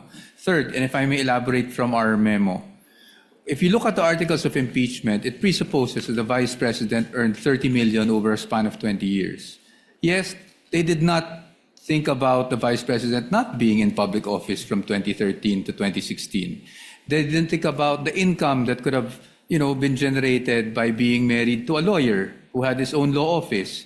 So to us, it was basically a conjecture, speculation, conclusion of law and fact to say, biglang, uy, may unexplained wealth po dito. No? That's basically our point. And then secondly, the decision earlier, it was mentioned by distinguished opposing counsel, decision rests upon this court to determine kung meron ng unexplained wealth. I disagree with that. The ultimate decision rests upon this court, that is true. But the initial decision rests with the person accusing, di ba? Pero nung nag-accuse yung tao sa Sabalian Cabrera complaints, wala man lang nakasulat po doon. Kanina na-mention po yung should the Committee on Justice now conduct a full-blown trial? No, it shouldn't. It should just evaluate the complaint. Parang nga pong piskal, parang preliminary investigation. Pag tayo po pumunta sa piskal at ang dala lang natin doon ay puro paratang, wala man lang supporting document, what will the fiscal do? Dismiss the case outright. Yan naman po ang totoo. No? So that was our point to begin with, and that is why we're saying fishing expedition ito. Kasi hindi mo man lang ma-pinpoint kung anong transaction yung sinasabi mong nag-amass ang Vice President natin. Anong taon na nag-amass yung Vice President natin ng ill-gotten wealth or unexplained wealth. At dahil doon, ngayon, we're asking for records spanning 20 years, both, BIR records, bank records, AMLAC records, which they already have, actually, from the Committee on Justice. Pero, hindi natin ma-pinpoint, alin ba talaga dito? We cannot specify kung ano yung act, ano yung omission na ginawa niya na nakapag-amass siya ng unexplained wealth. Talking about both parties talking about the fiscal or prosecutor, actually binago na rin ngayon. Probable cause with reasonable certainty mako-convict. So meaning you go to the fiscal's office that you point out ano yung crime, sino yung gumawa ng crime, and yung preliminary evidence mo might not be enough to convict at that time, but enough to say na hindi lang to marites. So if I go to the fiscal's office or ombudsman saying this senator has 150 million in SALN, 10 years ago it was 50 million, therefore it's ill-gotten wealth, and then wala pa akong ibang dala except yung magkano sweldo dito, I doubt the fiscal will file that case. But if I tell the fiscal that he has 2 cars in his SALN, but eto, I see him using 4, then give him the opportunity. But I can subpoena the LTO. Na kanino ba yung plate number na yan? Baka namang nasa kapatid talaga niya, no? But the last set of questions, I'll just ask it once, no? So I think everyone understands naman the subpoena regarding the Vice President. The issue was really the dates and how specific or hindi. Actually 2 questions. The corporations, do you not have to pierce the corporate veil, considering there's no allegations in the articles that these companies were used to amass ill-gotten wealth. In fact, I haven't read everything, but so far sa binasa ko, is hindi kumikita tong mga kumpanya na to because there's a Supreme Court decision that if it's a joint account, may rights din yung isa. And I don't even know if we informed all of those companies that we might subpoena their record. So did we give them that opportunity? Isama ko na yung last question, Mr. Presiding Officer, and I won't follow it up, no? But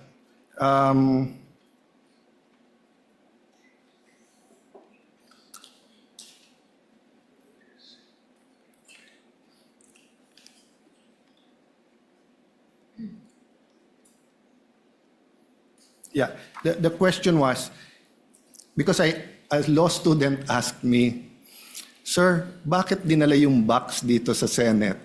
Ba't na lang hindi nila binuksan sa House? So sinagot ko sa kanila, ano ba turo ng professor nyo? Sir, hindi naman nakalagay impeachment trial in cases of impeachment. So the House was actually empowered to open the box there. So I just wanna know the position of both parties kasi nahihiwagaan ako sa box na yon. Sinil, dinala dito, ibabalik sa inyo, then magsusupina tayo. But dun sa graduate na yung nagtanong sa akin doon, they discussed it daw in class and their professor and their class, ang consensus is that the House could have opened it because the wording in the is it the BIR case or the bank accounts? No, bank accounts ata, yung in cases of impeachment yung nakalagay dun sa sa Bank accounts. Secrecy of bank deposits. Yes. So ang question niya, let me rephrase, is that did you do that there? Kasi if you did that there, hawak nyo na ngayon. Hindi na namin problema sana. No?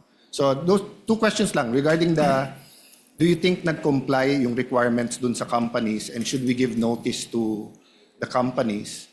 And secondly, about bank account, could you have opened it already in the House? Yung BIR din ba? Counsel for the panel of prosecutors may respond. Thereafter, counsel for respondents. Thank you, Your Honor. And we would like to thank Counsel, thank you very Senator much. Judge Thank you, Allen for his Senator interjections. If Your Honor, please, the doctrine of piercing the corporate veil applies when we are determining liability of the company or corporation involved. In this particular case, that doctrine has no application at all.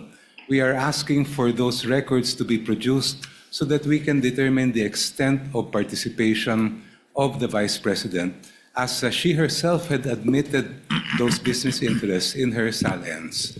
Kaya po namin hinihingi po yun. Kasi sa tingin po namin ay wala pong aplikasyon ang piercing the corporate veil. Second, as far as opening the box is concerned, while it is true that under Republic Act 1405, there's no qualification that impeachment trial lang po ang pwede.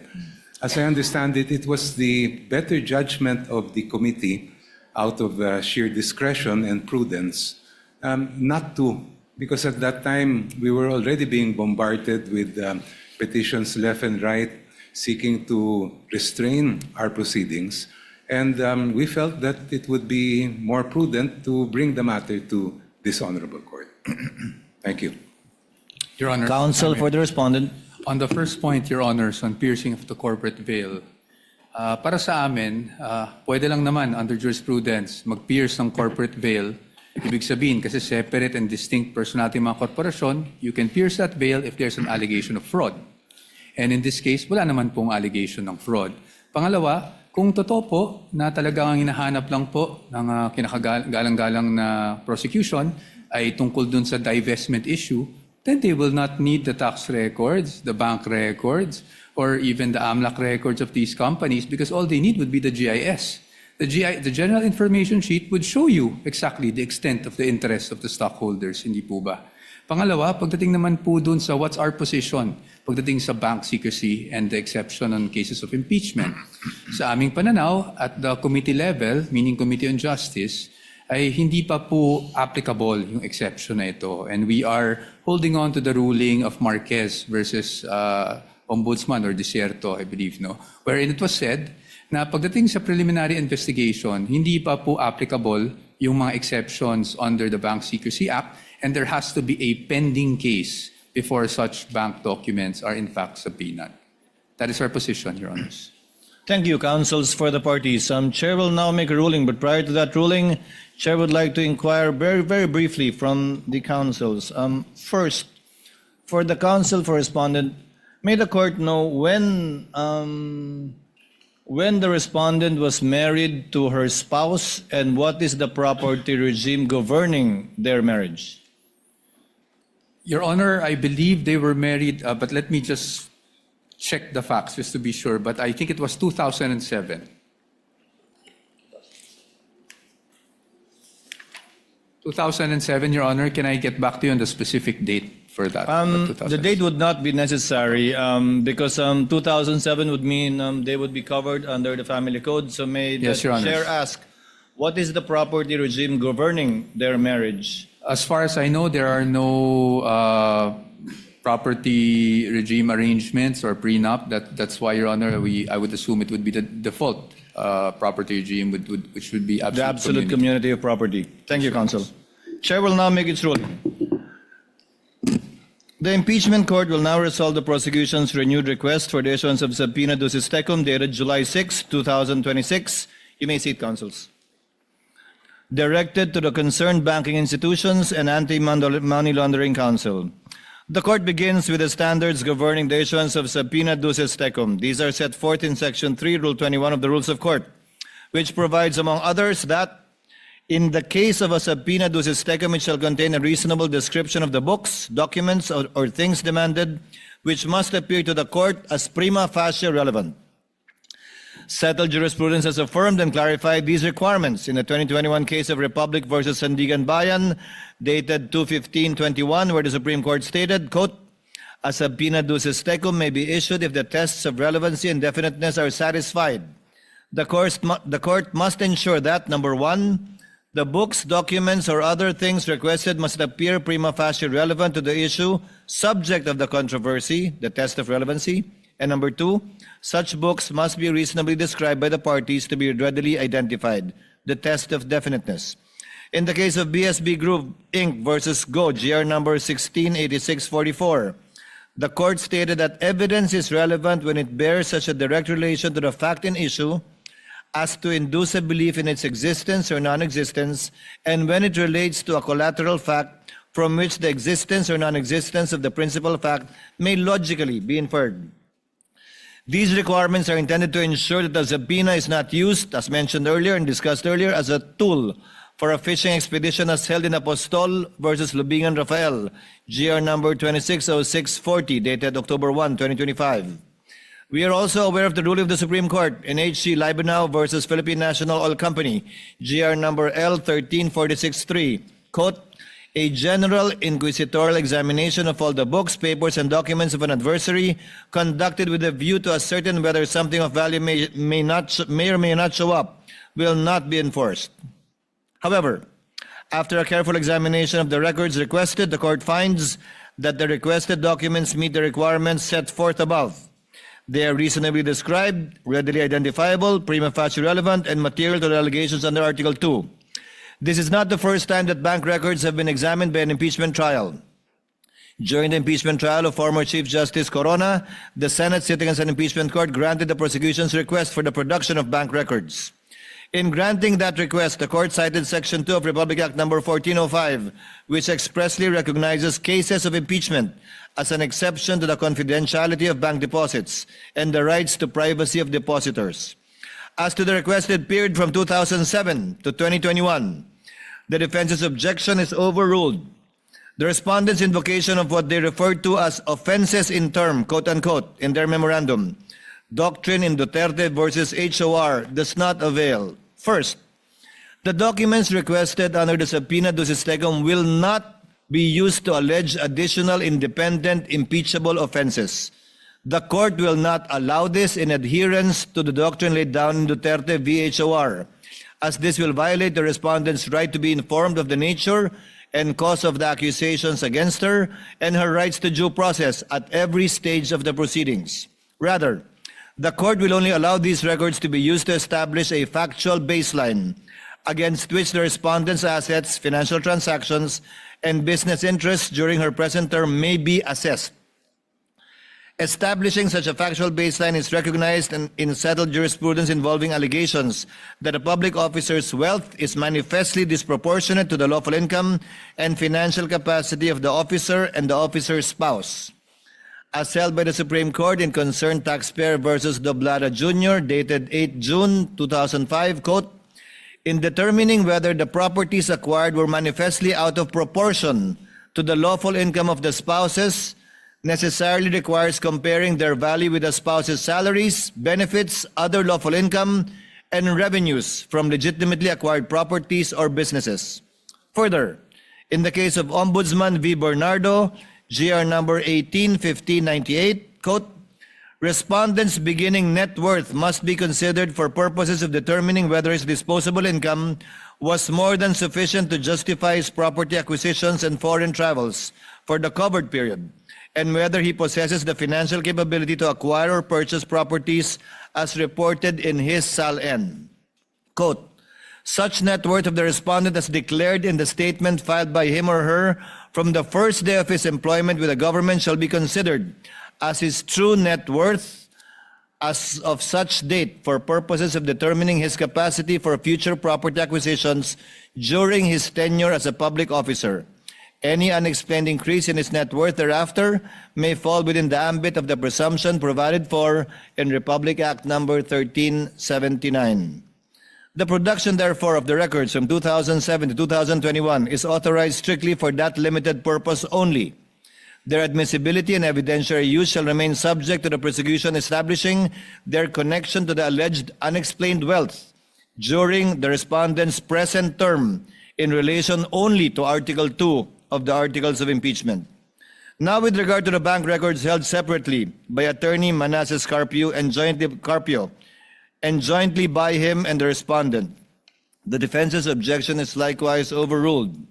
The respondent's reliance on Republic vs. Eugenio is unavailing. That case involved only an ordinary civil inquiry into spousal assets that were not statutorily aggregated. On the other hand, Section 8 of Republic Act number 6713 requires public officials to disclose their assets, including that of their spouses. Their financial interests are therefore statutorily intertwined for purposes of disclosure. Respondent likewise insists on the separate legal personality and distinct right to privacy of Attorney Carpio, but this is likewise untenable. Article 75 of the Family Code explicitly provides, which is why the presiding officer earlier asked the property regime governing them, in the absence of a marriage settlement or when the regime agreed upon is void, the system of absolute community of properties established in this code shall govern. Under this regime, Article 91 dictates that community property shall consist of all the property owned by the spouses at the time of the celebration of marriage or acquired thereafter. Furthermore, the Family Code imposes a strict statutory presumption under Article 93, which mandates that property acquired during the marriage is presumed to belong to the community unless it is proved that it is one of those excluded therefrom. The law is clear on the matter. The legal necessity of examining the financial records of Attorney Carpio is firmly cemented by the default property regime of absolute community of property governing his marriage to the respondent. Absent any proof of a different property regime governing their marriage, any funds deposited in the bank accounts of Attorney Carpio are legally presumed to form a single, indivisible mass of community property jointly owned with the respondent vice president. Because Philippine civil law legally merges their assets, properties, and income into a single absolute community, it is a legal and mathematical impossibility to determine the respondent's true net worth or lawful income without examining the bank accounts of her husband. Investigating Mr. Carpio's financial records is therefore not an unwarranted intrusion into a third party's privacy, but an absolute legal prerequisite in determining the actual aggregated wealth of the respondent. The defense likewise invokes the Data Privacy Act, classifying the records as sensitive personal information, requiring strict scrutiny, quote-unquote, citing Zoleta versus Ombudsman. The court, however, in Zoleta did not really use the phrase strict scrutiny, but said strict adherence to the Data Privacy Act. Accordingly, Section 16B of the Data Privacy Act expressly states that the right to privacy does not apply when personal information is needed pursuant to a subpoena. Furthermore, Rule 5, Section 22F of the DPA, Data Privacy Act Implementing Rules, expressly permits the processing of sensitive information, personal information, when provided to government or public authority pursuant to a constitutional or statutory mandate, and when necessary for the protection of lawful rights, interests in court proceedings. Now, as to the 21 listed corporate entities and partnership, the requests are granted with respect only to 19 corporate entities and partnership. The respondent's connection to these entities is prima facie shown by the general information sheets in the articles of partnership, which have been pre-marked in evidence, and by her admitted sal-ens from 2022 to 2025. The request, therefore, is not considered as a fishing expedition, and subpoenas may issue for their peso-denominated accounts strictly only in relation to Article 2. However, the requests directed to banking institutions concerning JTC Group of Companies and Pikimong Philippines Corporation are denied. Their general information sheets do not identify the respondent or her spouse as shareholders, and the prosecution at this time failed to show either a direct business interest or a clear and convincing basis to disregard their separate juridical personalities. As held in Pantranco Employees Association v. NLRC, GR 170689, and Lanuza versus BF Corporation, GR number 174938, the corporate veil may not be pierced on mere suspicion or speculation. Misuse of the corporation as an alter ego, conduit, or instrument of fraud must be clearly established. Absent such proof, these entities cannot be subjected to the compulsory process intended for another. As to the request for subpoena against the partnership of Carpio Lawyers, the same is granted with the following reservation: in adherence to Subido versus Pagante Certeza Mendoza and Binay Law Offices versus Court of Appeals, GR number 216914. The chair notes the practical reality that an examination of a law firm's bank accounts may incidentally disclose sensitive information relating to its clients and legal engagements. The court acknowledges that the partnership and/or the clients of Carpio Lawyers may seek appropriate remedies and to challenge compliance with applicable legal requirements, particularly in light of the potential legal implications, including concerns relating to attorney-client privilege, which may also be raised during the trial proper. Furthermore, the court must draw a legal firm line regarding foreign currency deposits. Foreign currency deposits are governed by Republic Act number 6426, particularly Section 8, which recognizes only one exception to confidentiality: the written permission of the depositor. This is also guided by the precedent arising from the 2012 Corona Impeachment Trial. On February 19, 2012, the Supreme Court issued a temporary restraining order in PS Bank versus Senate Impeachment Court, GR number 200-238, enjoining the Senate from opening the Chief Justice's Corona dollar accounts in the absence of a written waiver of the depositor. Accordingly, insofar as the request covers foreign currency deposits of the respondent, her spouse, separately or jointly, as well as the corporation and partnership, it is denied. Such accounts shall be excluded unless and until a written consent of the respective depositors is produced. The court now turns to the records held by the AMLC, or Anti-Money Laundering Council. As to the request directed to the Anti-Money Laundering Council, the same are granted with respect to the respondent, her spouse, and the 19 entities and one partnership, for which a prima facie connection has been shown through the pre-marked general information sheets, articles of partnership, and the respondent's admitted sal-ens. However, the requests as to JTC Group of Companies and Pikimong Philippines Corporation are denied for failure at this stage to establish a prima facie link, the respondent or her spouse and said entities, or any sufficient basis to disregard their separate juridical personalities as previously stated. The defense vigorously argues that AMLC is absolutely shielded from this court's compulsory process by the confidentiality provisions of Section 80 of the Anti-Money Laundering Act, as amended, and warrants that compliance would expose AMLC officers to criminal sanctions for breach of confidentiality. The court, however, finds this argument unavailing. Section 8A regulates unauthorized and arbitrary disclosures by AMLAC personnel.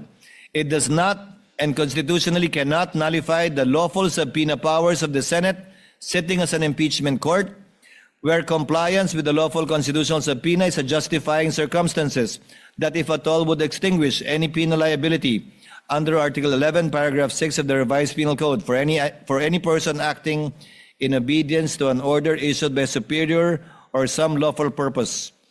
In the landmark case of Republic versus Sandigan Bayan, GR 2322724, the Supreme Court explicitly rejected the AMLC's attempt to quash a subpoena ducis tecum, ruling verbatim, quote, "The Anti-Money Laundering Council is not merely a repository of reports and information on covered and suspicious transactions.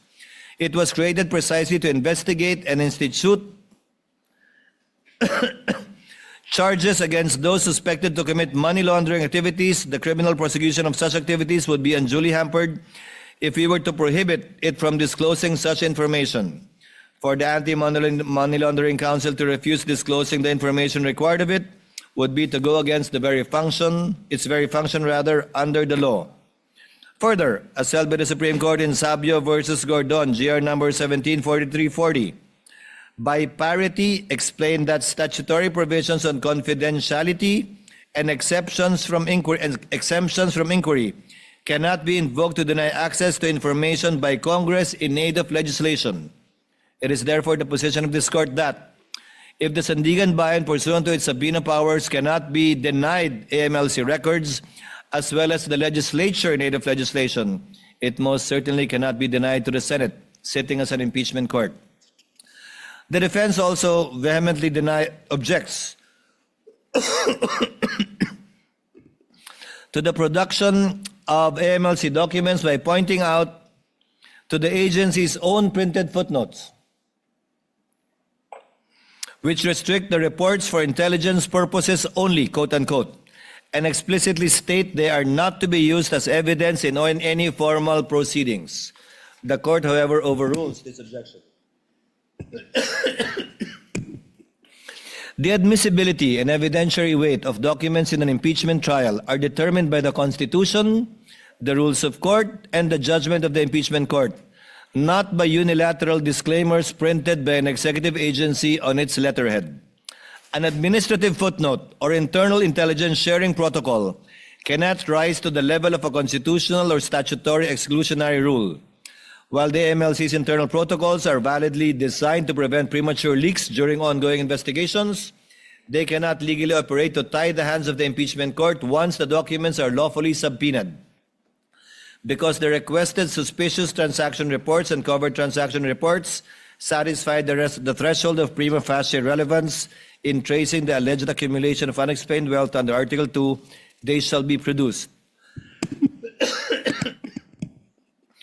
The defense further invokes the 5-year record retention period under the AMLA regulations. The 5-year period is a minimum mandatory retention requirement imposed on covered institutions. It is not an absolute prohibition against keeping or producing all the records. Accordingly, let AMLC invoke this limitation in its return, which this court shall take into account and inform the parties thereon accordingly, should they be unable to comply with the subpoena. As for the partnership of Carpio lawyers, Section 1 of Republic Act No. 10365, amending Section 3A7 of Republic Act No. 9160, treats as covered persons those including lawyers who manage client money or assets, manage bank savings and securities accounts, organize contributions for companies, or create, operate, or manage judicial persons or arrangements.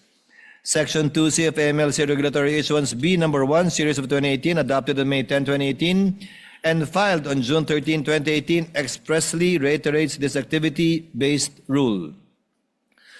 The court recognizes the statutory exception for lawyers acting as independent legal professionals, where the information concerns their clients or disclosure would compromise client confidences or the attorney-client relationship.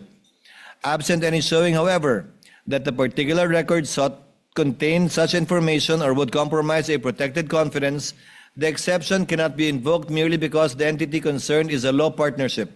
It protects client confidences. It does not confer a blanket immunity upon every financial record bearing the law firm's name. The request for the issuance of subpoenas for the identified financial records, therefore, pertaining to Carpi lawyers is granted, subject to the remedies in law and/or their legal right to assert a specific claim of privilege over a particular document at the proper time. No generalized blanket invocation of attorney-client privilege should exclude compliance at this time. Therefore, to summarize, the court rules as follows. The request for subpoenas directed to the concerned banking institutions covering the accounts of respondent, Attorney Manasseh Carpio, separately or jointly, the partnership of Carpio lawyers, and the 19 listed corporate entities is granted.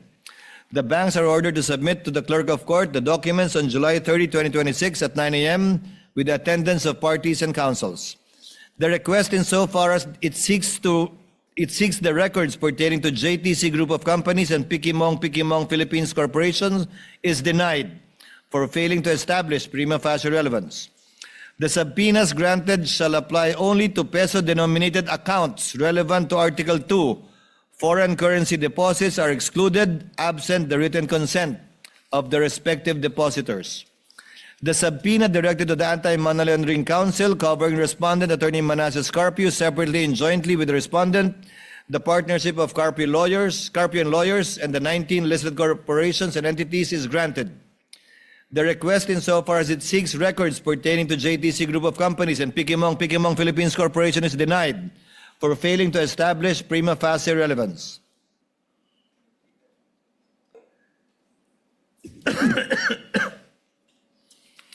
Finally, the court is cognizant of the Supreme Court ruling in Almonte v. Vasquez, GR 95367, where it stated that a government privilege against disclosure is recognized with respect to state secrets, and it is not amiss to state that even matters of national security have been inquired into in appropriate in-camera proceedings by the court. Therefore, the court ex abundante ad cautela or out of an abundance of caution hereby directs, in order to prevent the unwarranted exposure of sensitive AMLC methodologies and information, to submit the records strictly in camera to the presiding officer through the clerk of court first on July 30, 2026 at 9 a.m., who shall review these documents privately before turning them over to the parties as may be warranted. The parties are directed to be represented by counsel on the aforementioned time and date for the proper inspection, comparison, photocopying, and/or marking of these documents as the case may be. So ordered. Moving now on. BR. The Impeachment Court will now resolve the prosecution's request for the issuance of subpoena dated July 6, 2026, directed to the Commission or Internal Revenue. At the outset, the presiding officer reiterates and adopts by reference the court's citation of applicable rules regarding the issuance of subpoena ducis tecum, which forms an integral part of this order. The foregoing standards are deemed reproduced and shall govern the court's disposition of the present subpoena requests. After examining the records sought, the court finds that the requested documents meet the requirements set forth. They are reasonably described, readily identifiable, and prima facie relevant and material to the allegations under Article 2. However, the court, similarly, requests insofar as it seeks the records of JTC Group of Companies, Philippines Inc., and Pikimong Philippines Corporation. The prosecution failed to establish a prima facie nexus between these entities to either the respondent or to her spouse. The records sought, therefore, do not at this time satisfy the requirement of prima facie relevance under Rule 21 of the Rules of Civil Procedure. The court also resolves the respondent's objection to the requested period from 2007 to 2021. They anchored their opposition on the Supreme Court's pronouncement in Duterte v. HOR that the basis of any charge must be for impeachable acts or omissions committed in relation to their office and during the current term of the impeachable officer. The argument, as stated earlier, fails because first, the documents requested under the subpoena ducis tecum will not be used to allege additional impeachable offenses. This court will not allow it. For the same reasons discussed in the court's earlier order, consistent with the same jurisprudence which are hereby adopted by reference, the court likewise holds that the requested records are sought to establish respondents' financial baseline and capacity only, not to inquire into or prosecute alleged impeachable acts occurring outside the present articles of impeachment. Accordingly, These records are required to establish a factual baseline against which the respondent's assets, financial transactions, and business interests during her present term may be assessed. We are also not without precedent. During the Corona impeachment trial, the Salens, prior to his appointment as Chief Justice in 2010, were presented on the January 18, 2012 hearing of the court. Likewise, evidence and testimony concerning properties and transactions before his appointment as Associate Justice were presented before the court on March 13, 2012. Therefore, the production of records from 2007 to 2021 is therefore allowed and authorized strictly for purposes of establishing a comparative baseline only. They shall not be used as proof of another independent impeachable offense. Their admissibility and evidentiary use shall remain subject to the prosecution establishing their connection to the alleged unexplained wealth during the respondent's present term. The defense's invocation of the Race to the Privacy Act is likewise unavailing.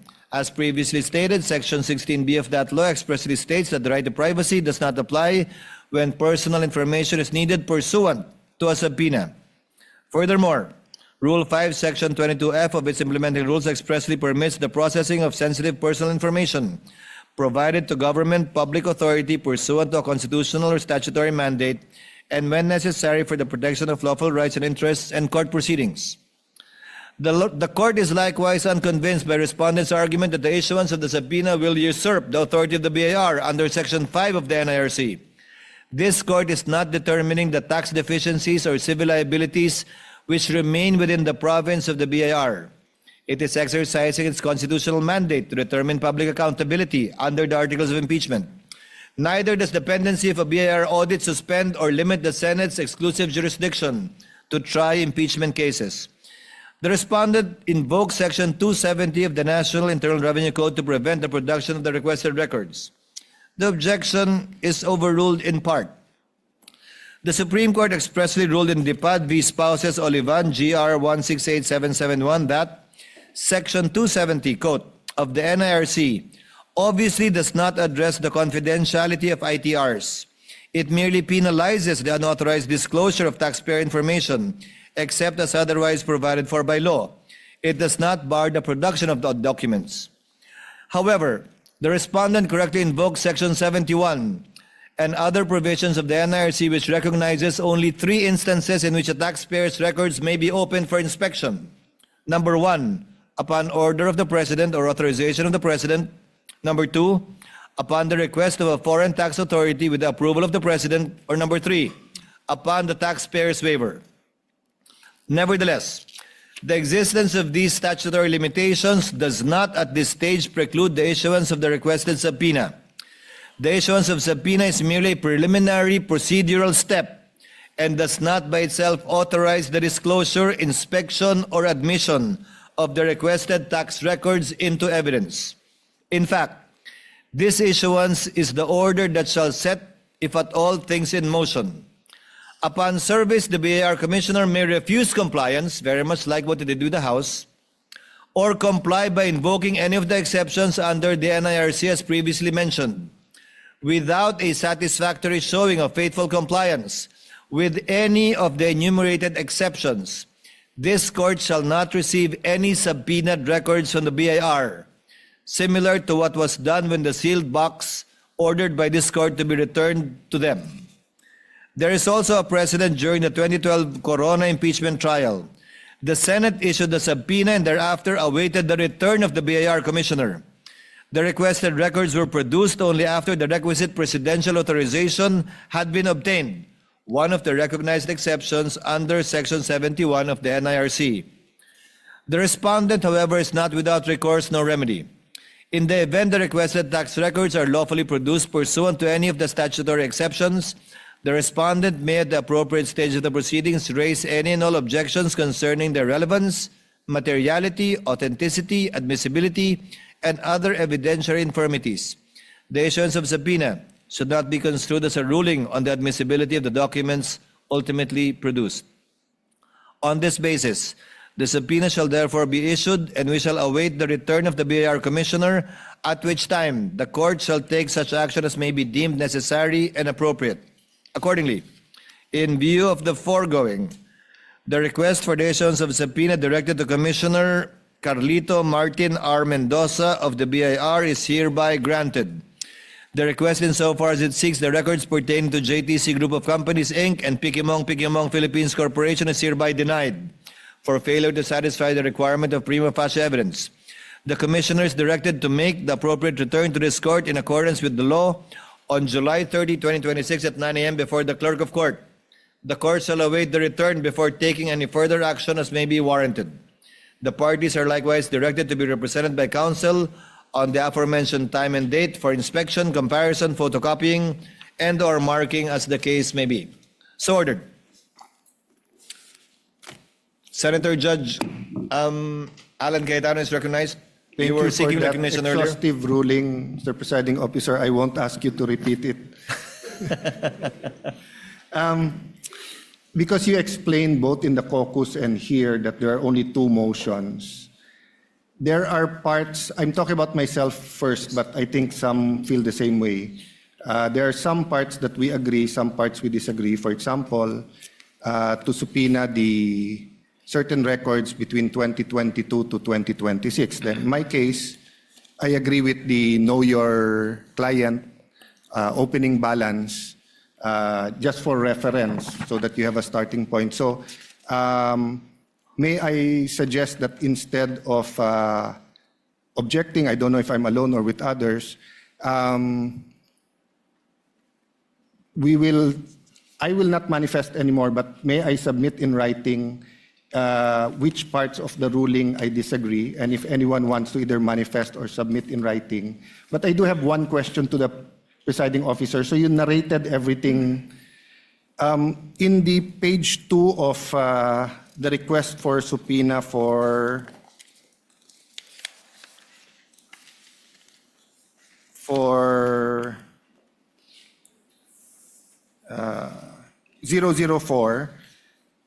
nakalagay, all records filed with, submitted to, or maintained by the BIR for taxable year 2007 to 25, including but not limited to. So sinabi 1, 2, 3, 1 and 2, pero not limited to. The other one, 4, page 4 of the request number 004-2026. Sorry, that's the case number. So the other one is to the, this one's to the anti-money laundering. Nakalagay po sa page 4, and all other relevant documents. So I just like to ask, was your narration exclusive? Because you did say that it's specific enough, but I don't think specific yung all other relevant.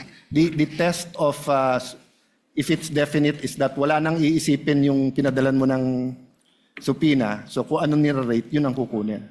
That is a common practice perhaps used by lawyers, but the understanding of the court, and let this be part of the ruling of the court, is that only the documents specifically mentioned Thank you for that. and will not include that catch-all phrase, because I doubt too if the banks, the BIR, AMLC, would be able to supply the and such others unless it was specified.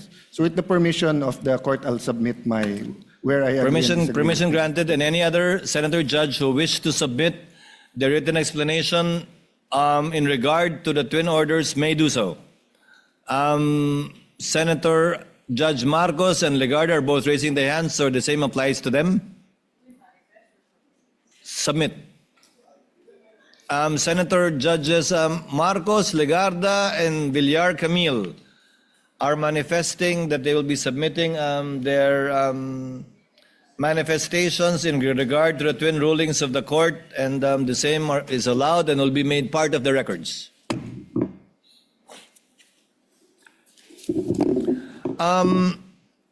For the information of the court, yes, Senator Judge Pia Cayetano is recognized. What is your pleasure, ma'am?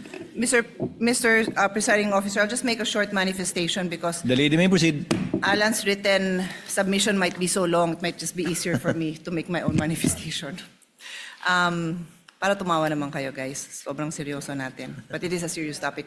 Very simply, Mr. President, personally, on the issue of the dates, no, for the submission of the,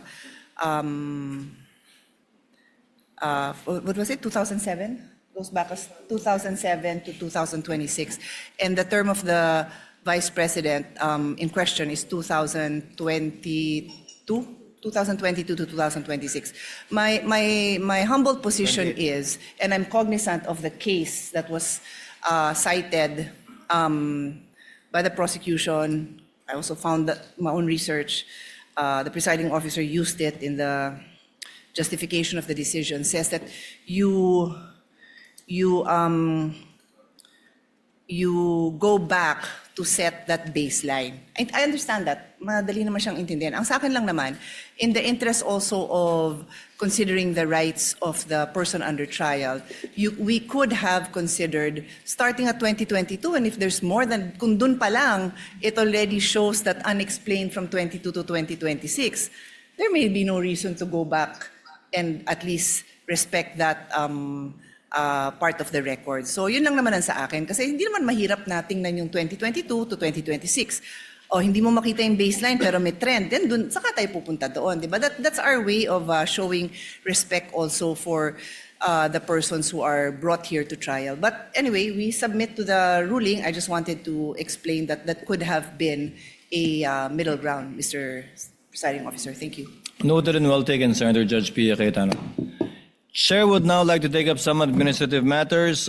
We are in receipt of a motion to set conference for the transfer of markings and comparison of video exhibits filed by the prosecution. Since this was received only last Friday, the court was not able to act on it on their requested dates. Court therefore sets this to July 21, tomorrow at 9 a.m. Due notice is given to both parties for this purpose. Likewise, the court is in receipt, the presiding officer rather, as well as the Senate President, of a letter of manifestation signed by Senator Judge Marcoleta, citing a rule in the Arab impeachment trial and wanting his vote to be considered.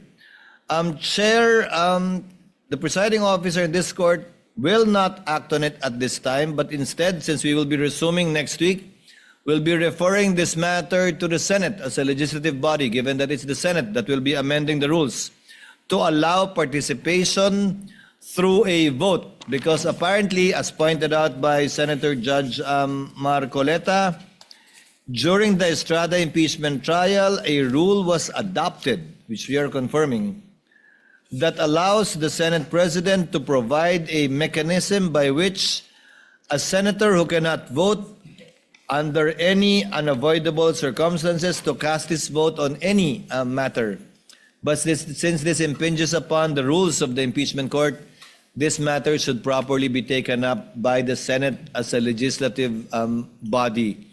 And whatever decision the Senate will have as a legislative body, the court shall implement it. But let it be placed on record that personally, once we convene the Senate as a legislative body, I am inclined to agree with the suggestion of Senator Marcoleta, for as long as there is no suspension, according to him. Yes, Senator Judge Cayetano. I'll not object to that at this point in time. Just as an additional information, I think Senator Estrada elevated to the Supreme Court the denial of the Sandigan Bayan to allow him to attend. But may you also refer my previous manifestation that as a court, we can also communicate whether it's with the Sandigan Bayan or the... But if you're going to say it's going to be through the rules, that's not in conflict. But maybe we can take it up whether in caucus once the Senate convenes. The point of Senator Judge Allen is well taken. We shall do so at the appropriate time. Now, on other matter, Senator Judge Padilla is recognized. What is your pleasure, sir?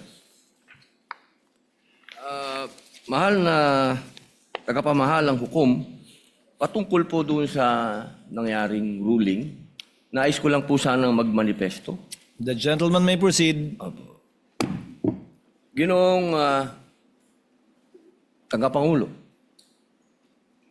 at mga kasama, matagal ko na pong isinusulong ang freedom of information dahil ito po ay bumagsak sa aking komite.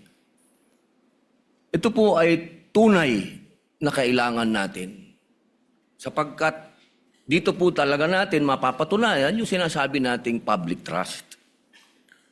Pero meron din po kasing napakahalaga yung tinatawag na equal protection of the laws. Sang-ayon po sa Artikulo 3, Section 1 ng ating Konstitusyon, Bill of Rights, ang nagsasabing hindi dapat alisan ng buhay, kalayaan o ari-arian ng sinumang tao ng hindi kaparaanan ng batas. Ni pagkaitan ang sinumang tao ng pantay na pangangalaga ng batas. Ang mga pamantayang ginagamit natin ngayon ay dapat pareho ring ipinatutupad sa lahat ng impeachable officials, anuman ang kanilang pangalan o posisyon. Hindi ko po makakalimutan ang naging pahayag ng dating Senadora Miriam Santiago dito mismo. Siya po ay isang huwes at ginagalang na propesora ng batas. Ang sabi niya, constitutional analysis is a technical field. Ang pagsusuri sa konstitusyon ay hindi isang sining. Isa itong technical na larangan. Hindi po dapat ito ini-interpret ng basta-basta o kailangan may due process. Nung una ko pong narinig kanina na ipaliwanag po ng ating Senator Judge Alan Peter Cayetano, tinanong sa prosecution kung ganito rin ba ang ginawa nila noong may impeachment kay Presidente Bongbong Marcos. Napakalinaw po na ang sagot nila ay hindi naman sila nagtanong. Hindi sila nagsaliksik kung paanong ginagawa nila ngayon sa pangalawang Pangulo. Ang akin po lamang, makatarungan ba na hindi parehas ang trato natin dito? Dapat sana parehas eh.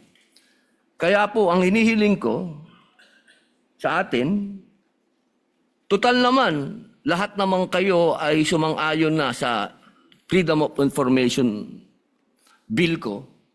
Hindi pa nga lang nagsasubmit ang House of Representatives. Bakit kung ganito ang pamantayan natin, edi buksan na natin lahat ng bank records natin. Lahat na. Tayong lahat ay buksan na natin, lahat. Para mapakita sa taong bayan na wala tayong kinikilingan dito. Ito ay oras na para samantalahin natin ang pagkakataong ito na ipasa yung FOI. Kasi kung ganito, na parang meron tayong tinititigan sa tinitingnan, hindi maganda ito para sa taong bayan. Tandaan po natin, pantay-pantay tayo sa harap ng Diyos at ng batas. At hinihingi ko po sa inyo na ilagay sa record ang aking pagtutol sa ruling na ito. Maraming salamat. For the record, there is a pending bill as well requiring all public officials filing a SAL-N to execute a waiver in favor of relevant government agencies together with their SAL-N, on top and in addition of the FOI bill filed by the Honorable Padilla na tinatalakay din po natin sa ngayon. Before proceeding on one more matter, may I inquire from the lead prosecutor or someone from the panel of prosecutors who their intended witnesses will be for tomorrow and Tuesday?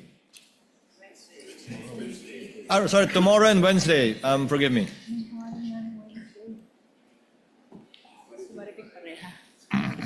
Your Honor, our intended witness for tomorrow is Attorney Melvin Matibag, the NBI Director. And for Wednesday, Your Honor, it will be Marivic Pareha of the Legislative Archive Office of the House of Representatives, Your Honor. And on Wednesday, the bank officials? In addition, Your Honor, but considering that we only have Tuesday and Wednesday for trial, but after Marivic Pareha, we will also be presenting the two land bank officials, Your Honor. Yes, because we issued a subpoena ad testificandum against these two bank officials to attend tomorrow and Wednesday.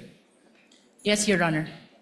So for the information of the two bank officials, if they are listening, they may simply attend the Wednesday trial, not the trial tomorrow, although the subpoena indicates tomorrow and Wednesday. Would that be okay, counsel for Yes, Your Honor. panel for prosecutors? Lead prosecutor, rather?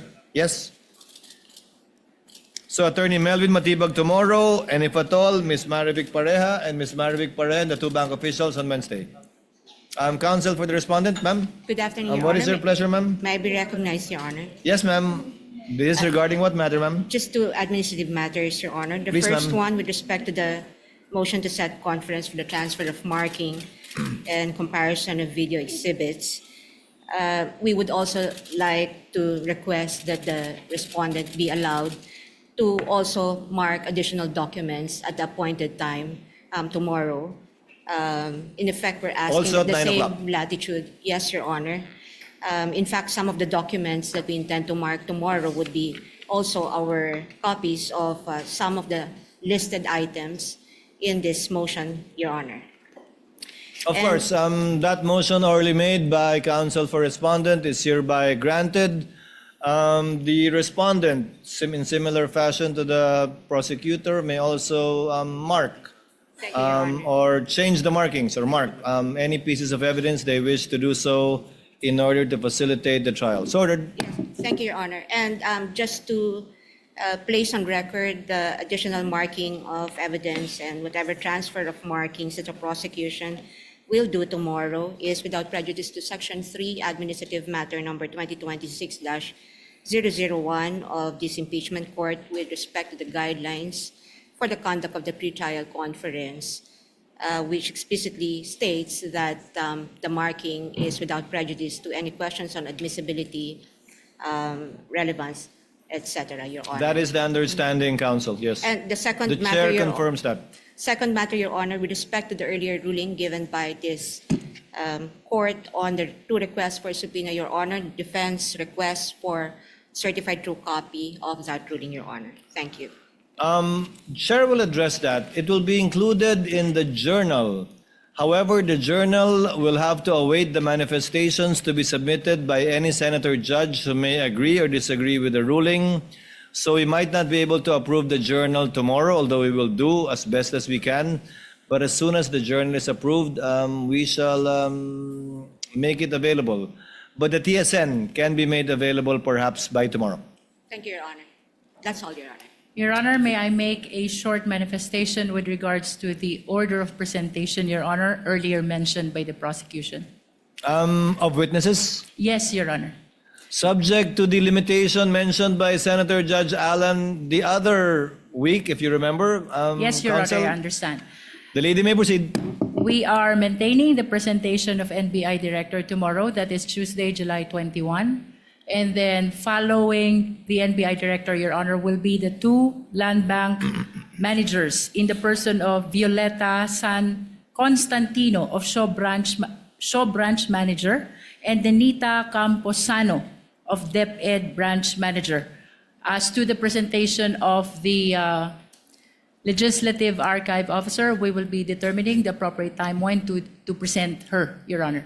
So the court recalls or withdraws the earlier statement that the two bank officials may appear on Wednesday. The subpoena stands, therefore, requiring their appearance to respond to the subpoena ad testificandum tomorrow, July 21 and July 22. We confirm, Your Honor. So noted. Any other matters that any of the parties wish to raise? There being none,